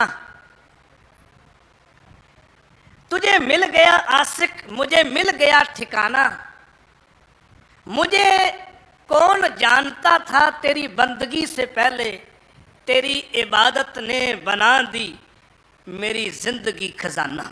गुरु रामदास महाराज जी कह रहे ने ये मैं नहीं पाया, ये तू बख्शिया है, तू त्रुट के बख्शिया। ਇੰਨੀ ਵੱਡੀ ਦਾਤ ਪਾ ਕੇ ਵੀ ਵਿੱਚ ਅਹੰਕਾਰ ਨੂੰ ਨਹੀਂ ਲਿਆਣ ਦਿੰਦੇ। ਹਾਲਾਂਕਿ ਸੇਵਾ ਕੀਤੀ, ਇੱਥੇ ਵੀ ਕਹਿ ਰਹੇ ਨੇ ਕੋਈ ਪੁੱਤ ਸਿੱਖ ਸੇਵਾ ਕਰੇ ਸਤਿਗੁਰੂ ਕੀ, ਤਿਸ ਕਾਰਜ ਸਭ ਸਵਾਰੇ, ਜੋ ਇੱਛਾ ਸੋ ਫਲ ਪਾਏ ਸੀ, ਪੁੱਤ ਧਨ ਲਖਮੀ ਖੜ ਮੇਲੇ ਹਰ ਨਿਸਤਾਰੇ। ਕਹਿੰਦੇ ਜੋ ਸੇਵਕ ਇੱਛਾ ਕਰਦਾ ਉਹ ਸਭ ਕੁਝ ਉਹ ਮਾਲਕ ਆਪਣੇ ਸੇਵਕ ਨੂੰ ਬਖਸ਼ ਦਿੰਦਾ ਹੈ, ਪਰ ਕਿਸ ਨੂੰ? ਜੋ ਸੇਵਾ ਭਾਵਨਾ ਦੇ ਨਾਲ ਆਉਂਦਾ ਹੈ, ਹੰਕਾਰ ਲੈ ਕੇ ਨਹੀਂ। ਭਾਵੇਂ ਪੁੱਤਰ ਹੋਵੇ, ਭਾਵੇਂ ਧਨ ਹੋਵੇ, ਭਾਵੇਂ ਲక్ష్ਮੀ ਹੋਵੇ, ਸਭ ਦਾਤਾਂ ਆਪਣੇ ਸੇਵਕ ਦੀ ਝੋਲੀ 'ਚ ਪਾ ਦਿੰਦਾ। ਸਭ ਨਿਧਾਨ ਸਤਿਗੁਰੂ ਵਿੱਚ ਜਿਸ ਅੰਦਰ ਹਰ ਉਰ ਧਾਰੇ। ਕਹਿੰਦੇ ਸਾਰੇ ਖਜ਼ਾਨੇ ਭਾਈ ਸਤਿਗੁਰੂ ਵਿੱਚ ਨੇ, ਕਿਉਂਕਿ ਸਤਿਗੁਰੂ ਦੇ ਹਿਰਦੇ 'ਚ ਨਿਰੰਕਾਰ ਵਸਦਾ ਹੈ। ਸੋ ਪਾਏ, ਪਰ ਮਿਲਦਾ ਕਿਸ ਨੂੰ ਹੈ? ਸੋ ਪਾਏ ਪੂਰਾ ਸਤਿਗੁਰੂ। ਪੂਰੇ ਸਤਿਗੁਰੂ ਨਾਲ ਉਹ ਜੁੜਦਾ ਜਿਸ ਲਿਖਿਆ ਲੇਖਤ ਲਿਲਾਰੇ, ਜਿਹਦੇ ਭਾਗਾਂ ਵਿੱਚ ਮਾਲਕ ਨੇ ਲੇਖ ਲਿਖ ਦਿੱਤਾ। ਜਨ ਨਾਨਕ ਮੰਗੈ ਧੂੜ ਤਿਨ ਜੋ ਗੁਰਸਿੱਖ ਮਿੱਤ ਪਿਆਰੇ।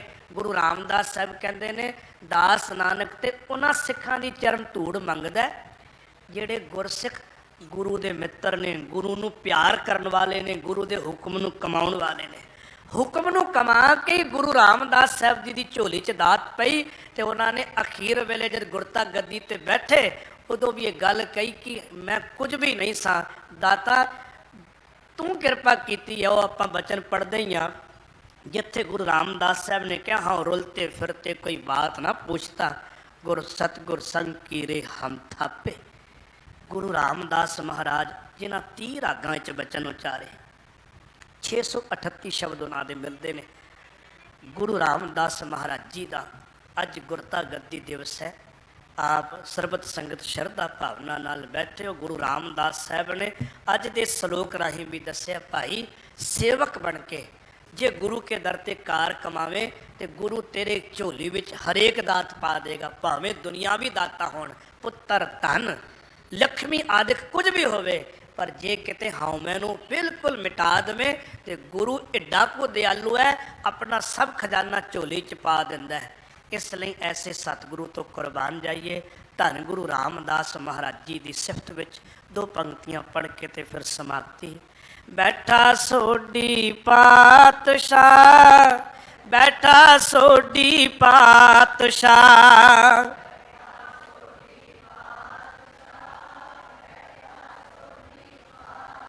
ਰਾਮਦਾਸ ਸਤਿਗੁਰੂ ਕਹਾਵੈ, ਰਾਮਦਾਸ ਸਤਿਗੁਰੂ ਕਹਾਵੈ।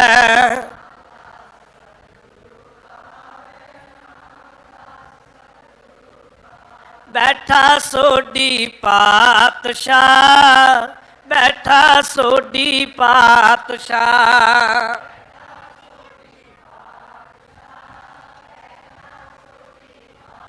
ਰਾਮਦਾਸ ਸਤਿਗੁਰੂ ਕਹਾਵੈ, ਰਾਮਦਾਸ ਸਤਿਗੁਰੂ ਕਹਾਵੈ।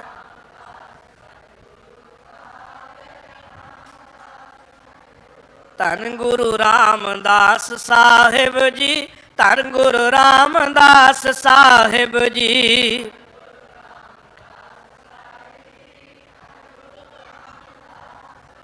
ਪੂਰਨ ਤਾਲ ਖਟਾਇਆ, ਪੂਰਨ ਤਾਲ ਖਟਾਇਆ।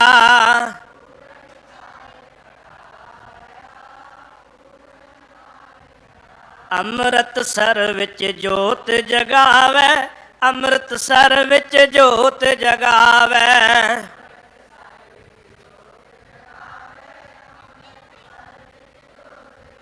ਆਪ ਸਮੂਹ ਸਾਧ ਸੰਗਤ ਜੀ ਨੂੰ ਧੰਨ ਗੁਰੂ ਰਾਮਦਾਸ ਸਾਹਿਬ ਦੇ ਗੁਰਤਾ ਗੱਦੀ ਦਿਵਸ ਦੀ ਲੱਖ ਲੱਖ ਵਧਾਈ ਹੋਵੇ ਜੀ। ਆਪ ਸਰਬਤ ਸੰਗਤ ਦਾ ਤਹਿ ਦਿਲੋਂ ਧੰਨਵਾਦ, ਜਿਨ੍ਹਾਂ ਨੇ ਟਿਕ ਕੇ ਗੁਰੂ ਬਚਨ ਸਰਵਣ ਕੀਤੇ।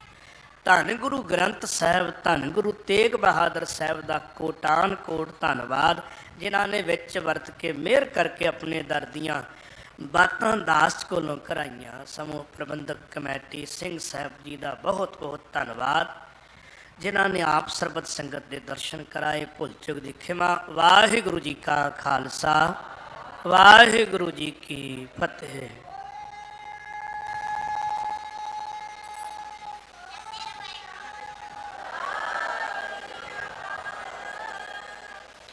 ਵਾਹਿਗੁਰੂ ਵਾਹਿਗੁਰੂ। ਸਨਮਾਨਯੋਗ ਸਾਧ ਸੰਗਤ ਜੀਓ, ਅੱਜ ਗੁਰਤਾ ਗੱਦੀ ਪੁਰਬ ਹੈ ਸਾਹਿਬ ਗੁਰੂ ਰਾਮਦਾਸ ਸਾਹਿਬ ਜੀ ਦਾ। ਮਹਾਨ ਸਤਿਗੁਰੂ, ਕਿਸ ਨੇ ਸੋਚਿਆ ਸੀ ਇੱਕ ਯਤੀਮ ਅਨਾਥ ਬੱਚਾ ਗਲੀਆਂ ਦੇ ਚ ਰੁਲਣ ਵਾਲਾ, ਜਿਹਦੇ ਲਈ ਆਪਣਿਆਂ ਨੇ ਵੀ ਦਰਵਾਜ਼ੇ ਬੰਦ ਕਰ ਲਏ ਸੀ, ਪਰ ਉਹ ਦਿਨ ਵੀ ਆਵੇਗਾ। ਬੈਠਾ ਸੋਢੀ ਪਾਤਸ਼ਾਹ, ਰਾਮਦਾਸ ਸਤਿਗੁਰੂ ਕਹਾਵੈ। ਬਣ ਗਏ ਤੇ ਵੱਡੇ ਵੱਡੇ ਰਾਜੇ ਮਹਾਰਾਜੇ, ਦੁਨੀਆ ਦੇ ਰਾਸ਼ਟਰਪਤੀ, ਪ੍ਰਧਾਨ ਮੰਤਰੀ ਨਤਮਸਤਕ ਹੁੰਦੇ ਨੇ। ਤੇ ਐਸੇ ਮਹਾਨ ਸਤਿਗੁਰੂ ਦੀ ਖੁਸ਼ੀ ਲੈਂਦਿਆਂ ਹੋਇਆਂ ਆਨੰਦ ਸਾਹਿਬ ਦਾ ਪਾਠ ਉੱਚੀ ਆਵਾਜ਼ 'ਚ ਕਰੋ। ਇੱਕ ਗੱਲ ਹਮੇਸ਼ਾ ਹੀ ਦਾਸ ਕਹਿੰਦਾ ਹੈ ਕਿ ਗੁਰੂ ਰਾਮਦਾਸ ਸਾਹਿਬ ਜੀ ਤੋਂ ਨਿਮਰਤਾ ਸਿੱਖੋ। ਕਿਹੋ ਜਿਹੀ ਨਿਮਰਤਾ ਸੀ ਉਹਨਾਂ ਵਿੱਚ। ਗੁਰਦੁਆਰੇ ਆਓ, ਨਿਮਰਤਾ ਨਾਲ ਆਓ। ਸੇਵਾਦਾਰਾਂ ਨੂੰ ਖਾਸ ਕਰਕੇ ਮੈਂ ਕਹਿੰਦਾ ਹੁੰਦਾ, ਪਾਰਕਿੰਗ ਦੇ ਸੇਵਾਦਾਰ, ਇੱਥੇ ਦੇ ਹਰ ਇੱਕ ਨਾਲ, ਸੰਗਤ ਨਾਲ ਇਉਂ ਪੇਸ਼ ਆਓ ਜਿਸ ਤਰ੍ਹਾਂ ਗੁਰੂ ਰਾਮਦਾਸ ਸਾਹਿਬ ਸਤਿਗੁਰੂ ਜੀ ਦੀ ਨਿਮਰਤਾ ਸੀ। ਜਿੱਥੋਂ ਤੇ ਕੁਛ ਮਿਲ ਜਾਵੇ ਉੱਥੇ ਅਸੀਂ ਪਿਆਰ ਸਤਿਕਾਰ ਦਿਖਾਈਏ, ਤੇ ਜੇ ਇਹੋ ਜਿਹਾ ਕੋਈ ਨਹੀਂ ਹੈ ਤੇ ਲੜ ਕੇ ਪਈਏ, ਟੁੱਟ ਕੇ ਪਈਏ ਜਾਂ ਡਾਂਟ ਦਈਏ ਨਹੀਂ। ਕਿਸੇ ਦਾ ਦਿਲ ਦੁਖਾਉਣਾ ਗੁਰਦੁਆਰੇ ਦੇ ਵਿੱਚ ਇਹ ਬਹੁਤ ਵੱਡਾ ਪਾਪ ਹੈ। ਤੇ ਜ਼ਰੂਰ ਪਿਆਰ ਨਾਲ ਗੁਰੂ ਰਾਮਦਾਸ ਸਾਹਿਬ ਜੀ ਨੇ ਕੀ ਕੁਝ ਪ੍ਰਾਪਤ ਕਰ ਲਿਆ। ਕਿਹਾ ਨਾ ਭਾਈ ਸਾਹਿਬ ਜੀ ਨੇ ਹੁਣੇ ਕਿ ਜਦ ਥੜਾ ਬਣਿਆ ਤੇ 2 ਵਾਰੀ ਕਿਹਾ, ਤੀਜੀ ਵਾਰੀ ਕਿਹਾ ਤੇ ਵੱਡੇ ਦਮਾਦ ਰਾਮਾ ਜੀ ਬੋਲ ਪਏ, ਆਪ ਕਹੋ ਜਿਮ ਬਿਸਰੇ ਫੇਰ, ਇਸ ਮੈਂ ਦੋਸ਼ ਹੈ ਕਿਆ ਮੇਰ। ਤੁਸੀਂ ਆਪ ਜਿਸ ਤਰ੍ਹਾਂ ਦੱਸਦੇ ਹੋ ਮੈਂ ਉਸ ਤੋਂ ਬਣਾਉਂਦਾ। ਤੁਸੀਂ ਬਜ਼ੁਰਗ ਹੋ ਗਏ, ਤੁਹਾਨੂੰ ਆਪਣੀ ਗੱਲ ਆਪ ਭੁੱਲ ਜਾਂਦੀ ਹੈ ਤੇ ਮੈਂ ਕੀ ਕਰਾਂ। ਤੇ ਫਿਰ ਕੀ ਲੈ ਲਿਆ ਰਾਮਾ ਜੀ ਨੇ। ਪਰ ਭਾਈ ਜੇਠਾ ਜੀ ਨੇ ਨਿਮਰਤਾ ਨਾਲ ਕਿਹਾ, ਸਤਿਗੁਰੂ ਜੀ ਤੁਸੀਂ ਬੜੇ ਚੰਗੇ ਤਰੀਕੇ ਨਾਲ ਸਮਝਾਉਂਦੇ ਹੋ। ਮੈਂ ਮਤ ਮੰਦ ਅਭਾਗ ਵਿਚਾਰਾ, ਜਾਣ ਸਕਿਓ ਨਾ ਕਹਿਓ ਤੁਮਾਰਾ। ਮੈਂ ਤੁਹਾਡਾ ਕਿਹਾ ਨਹੀਂ ਸਮਝ ਪਾਉਂਦਾ, ਮੇਰੀ ਮਤ ਬਹੁਤ ਛੋਟੀ ਹੈ। ਤੇ ਨਿਮਰਤਾ ਨਾਲ ਤੁਸੀਂ ਦੇਖੋ, ਵਾਕਈ ਹਿਰਦੇ 'ਚ ਹੀ ਥੜਾ ਬਣਾ ਲਿਆ। ਗੁਰੂ ਅਮਰਦਾਸ ਸਾਹਿਬ ਜੀ ਗੁਰੂ ਨਾਨਕ ਰੂਪ ਅੰਦਰ ਹੀ ਬੈਠ ਗਏ ਤੇ ਉਹ ਗੁਰੂ ਨਾਨਕ ਬਣ ਗਏ। ਖਾਸ ਕਰਕੇ ਜੋ ਸੇਵਾਦਾਰ ਨੇਜਾ ਲੈ ਕੇ ਖੜੇ ਹੁੰਦੇ ਨੇ ਦਰਵਾਜ਼ਿਆਂ ਤੇ, ਬਹੁਤ ਸ਼ਿਕਾਇਤ ਆਉਂਦੀ ਹੈ ਉਹਨਾਂ ਦੀ ਕਿ ਵੀ ਠੀਕ ਢੰਗ ਨਾਲ ਸੰਗਤ ਨਾਲ ਪੇਸ਼ ਨਹੀਂ ਆਉਂਦੇ। ਮੇਰੀ ਨਿਮਰਤਾ ਨਾਲ ਬੇਨਤੀ ਹੈ, ਉਹ ਦਿਨ ਦੀ ਘਟਨਾ, ਇੱਕ ਐਡਵੋਕੇਟ ਪਰਿਵਾਰ, ਮਾਂ ਵੀ ਨਾਲ, ਤੇ ਪਾਰਕਿੰਗ ਵਿੱਚ ਕੋਈ ਥੋੜਾ ਕੌੜਾ ਬੋਲਿਆ, ਬਹੁਤ ਦੁਖੀ ਹੋਏ ਵਿਚਾਰੇ। ਸੋ ਮੇਰੀ ਹੱਥ ਜੋੜ ਕੇ ਬੇਨਤੀ ਸੰਗਤ ਨੂੰ ਵੀ ਤੇ ਸੇਵਾਦਾਰਾਂ ਨੂੰ ਵੀ, ਬਹੁਤ ਨਿਮਰਤਾ ਨਾਲ ਅੱਜ ਆਪਣੇ ਨਾਲੇ ਵਾਅਦਾ ਕਰੋ, ਗੁਰਤਾ ਗੱਦੀ ਪੁਰਬ ਦੇ ਉੱਤੇ ਗੁਰੂ ਰਾਮਦਾਸ ਸਾਹਿਬ ਜੀ ਨਾਲ ਵਾਅਦਾ ਕਰੋ ਕਿ ਅਸੀਂ ਕਦੀ ਕਿਸੇ ਦਾ ਦਿਲ ਨਹੀਂ ਦੁਖਾਵਾਂਗੇ, ਕੌੜਾ ਨਹੀਂ ਬੋਲਾਂਗੇ। ਕਿਉਂਕਿ ਦਾਸ ਨਹੀਂ ਕਹਿ ਰਿਹਾ, ਗੁਰੂ ਸਾਹਿਬ ਨੇ ਕਿਹਾ, ਨਾਨਕ ਫਿੱਕਾ ਬੋਲੀਏ ਤਨ ਮਨ ਫਿੱਕਾ ਹੋਏ, ਫਿੱਕੋ ਫਿੱਕਾ ਸਦੀਏ ਫਿੱਕਾ ਫਿੱਕੀ ਸੋਏ, ਫਿਰ ਫਿੱਕਾ ਦਰਗਾ ਸੱਟੀਏ। ਕਿੰਨੇ ਕੈਸੇ ਕੈਸੇ ਬਚਨ ਕਹਿਨੇ ਸਤਿਗੁਰੂ ਜੀ ਨੇ। ਆਓ ਆਪਾਂ ਆਨੰਦ ਲਈਏ ਆਨੰਦ ਸਾਹਿਬ ਨਾਲ। ਇੱਕ ਪੰਕਤੀ ਦਾਸ ਪੜ੍ਹੇਗਾ, ਇੱਕ ਆਪ ਆਨੰਦ ਲੈਂਦਿਆਂ ਹੋਇਆਂ ਗੁਰਤਾ ਗੱਦੀ ਨੂੰ ਸਮਰਪਿਤ ਉੱਚੀ ਆਵਾਜ਼ ਵਿੱਚ ਬਾਣੀ ਪੜ੍ਹੋ, ਤਾਂ ਕਿ ਸਾਡਾ ਅੰਦਰ ਮਿਠਾਸ ਨਾਲ ਭਰ ਜਾਵੇ। ਰਾਮ ਕਲੀ ਮਹਲਾ ਤੀਜਾ, ਆਨੰਦ ਇੱਕ ਓੰਕਾਰ ਸਤਿਗੁਰ ਪ੍ਰਸਾਦ। ਆਨੰਦ ਪਿਆ ਮੇਰੀ ਮਾਏ, ਸਤਿਗੁਰੂ ਮੈਂ ਪਾਇਆ।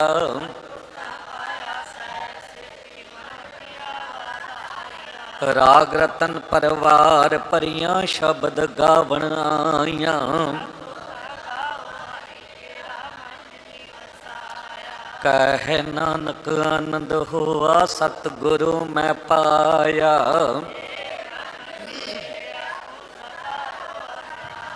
ਹਰ ਨਾਲ ਰਹਿ ਤੂੰ ਮਨ ਮੇਰੇ, ਦੁਖ ਸਭੇ ਸਾਰਣਾ। ਸਭਨਾ ਗਲਾਂ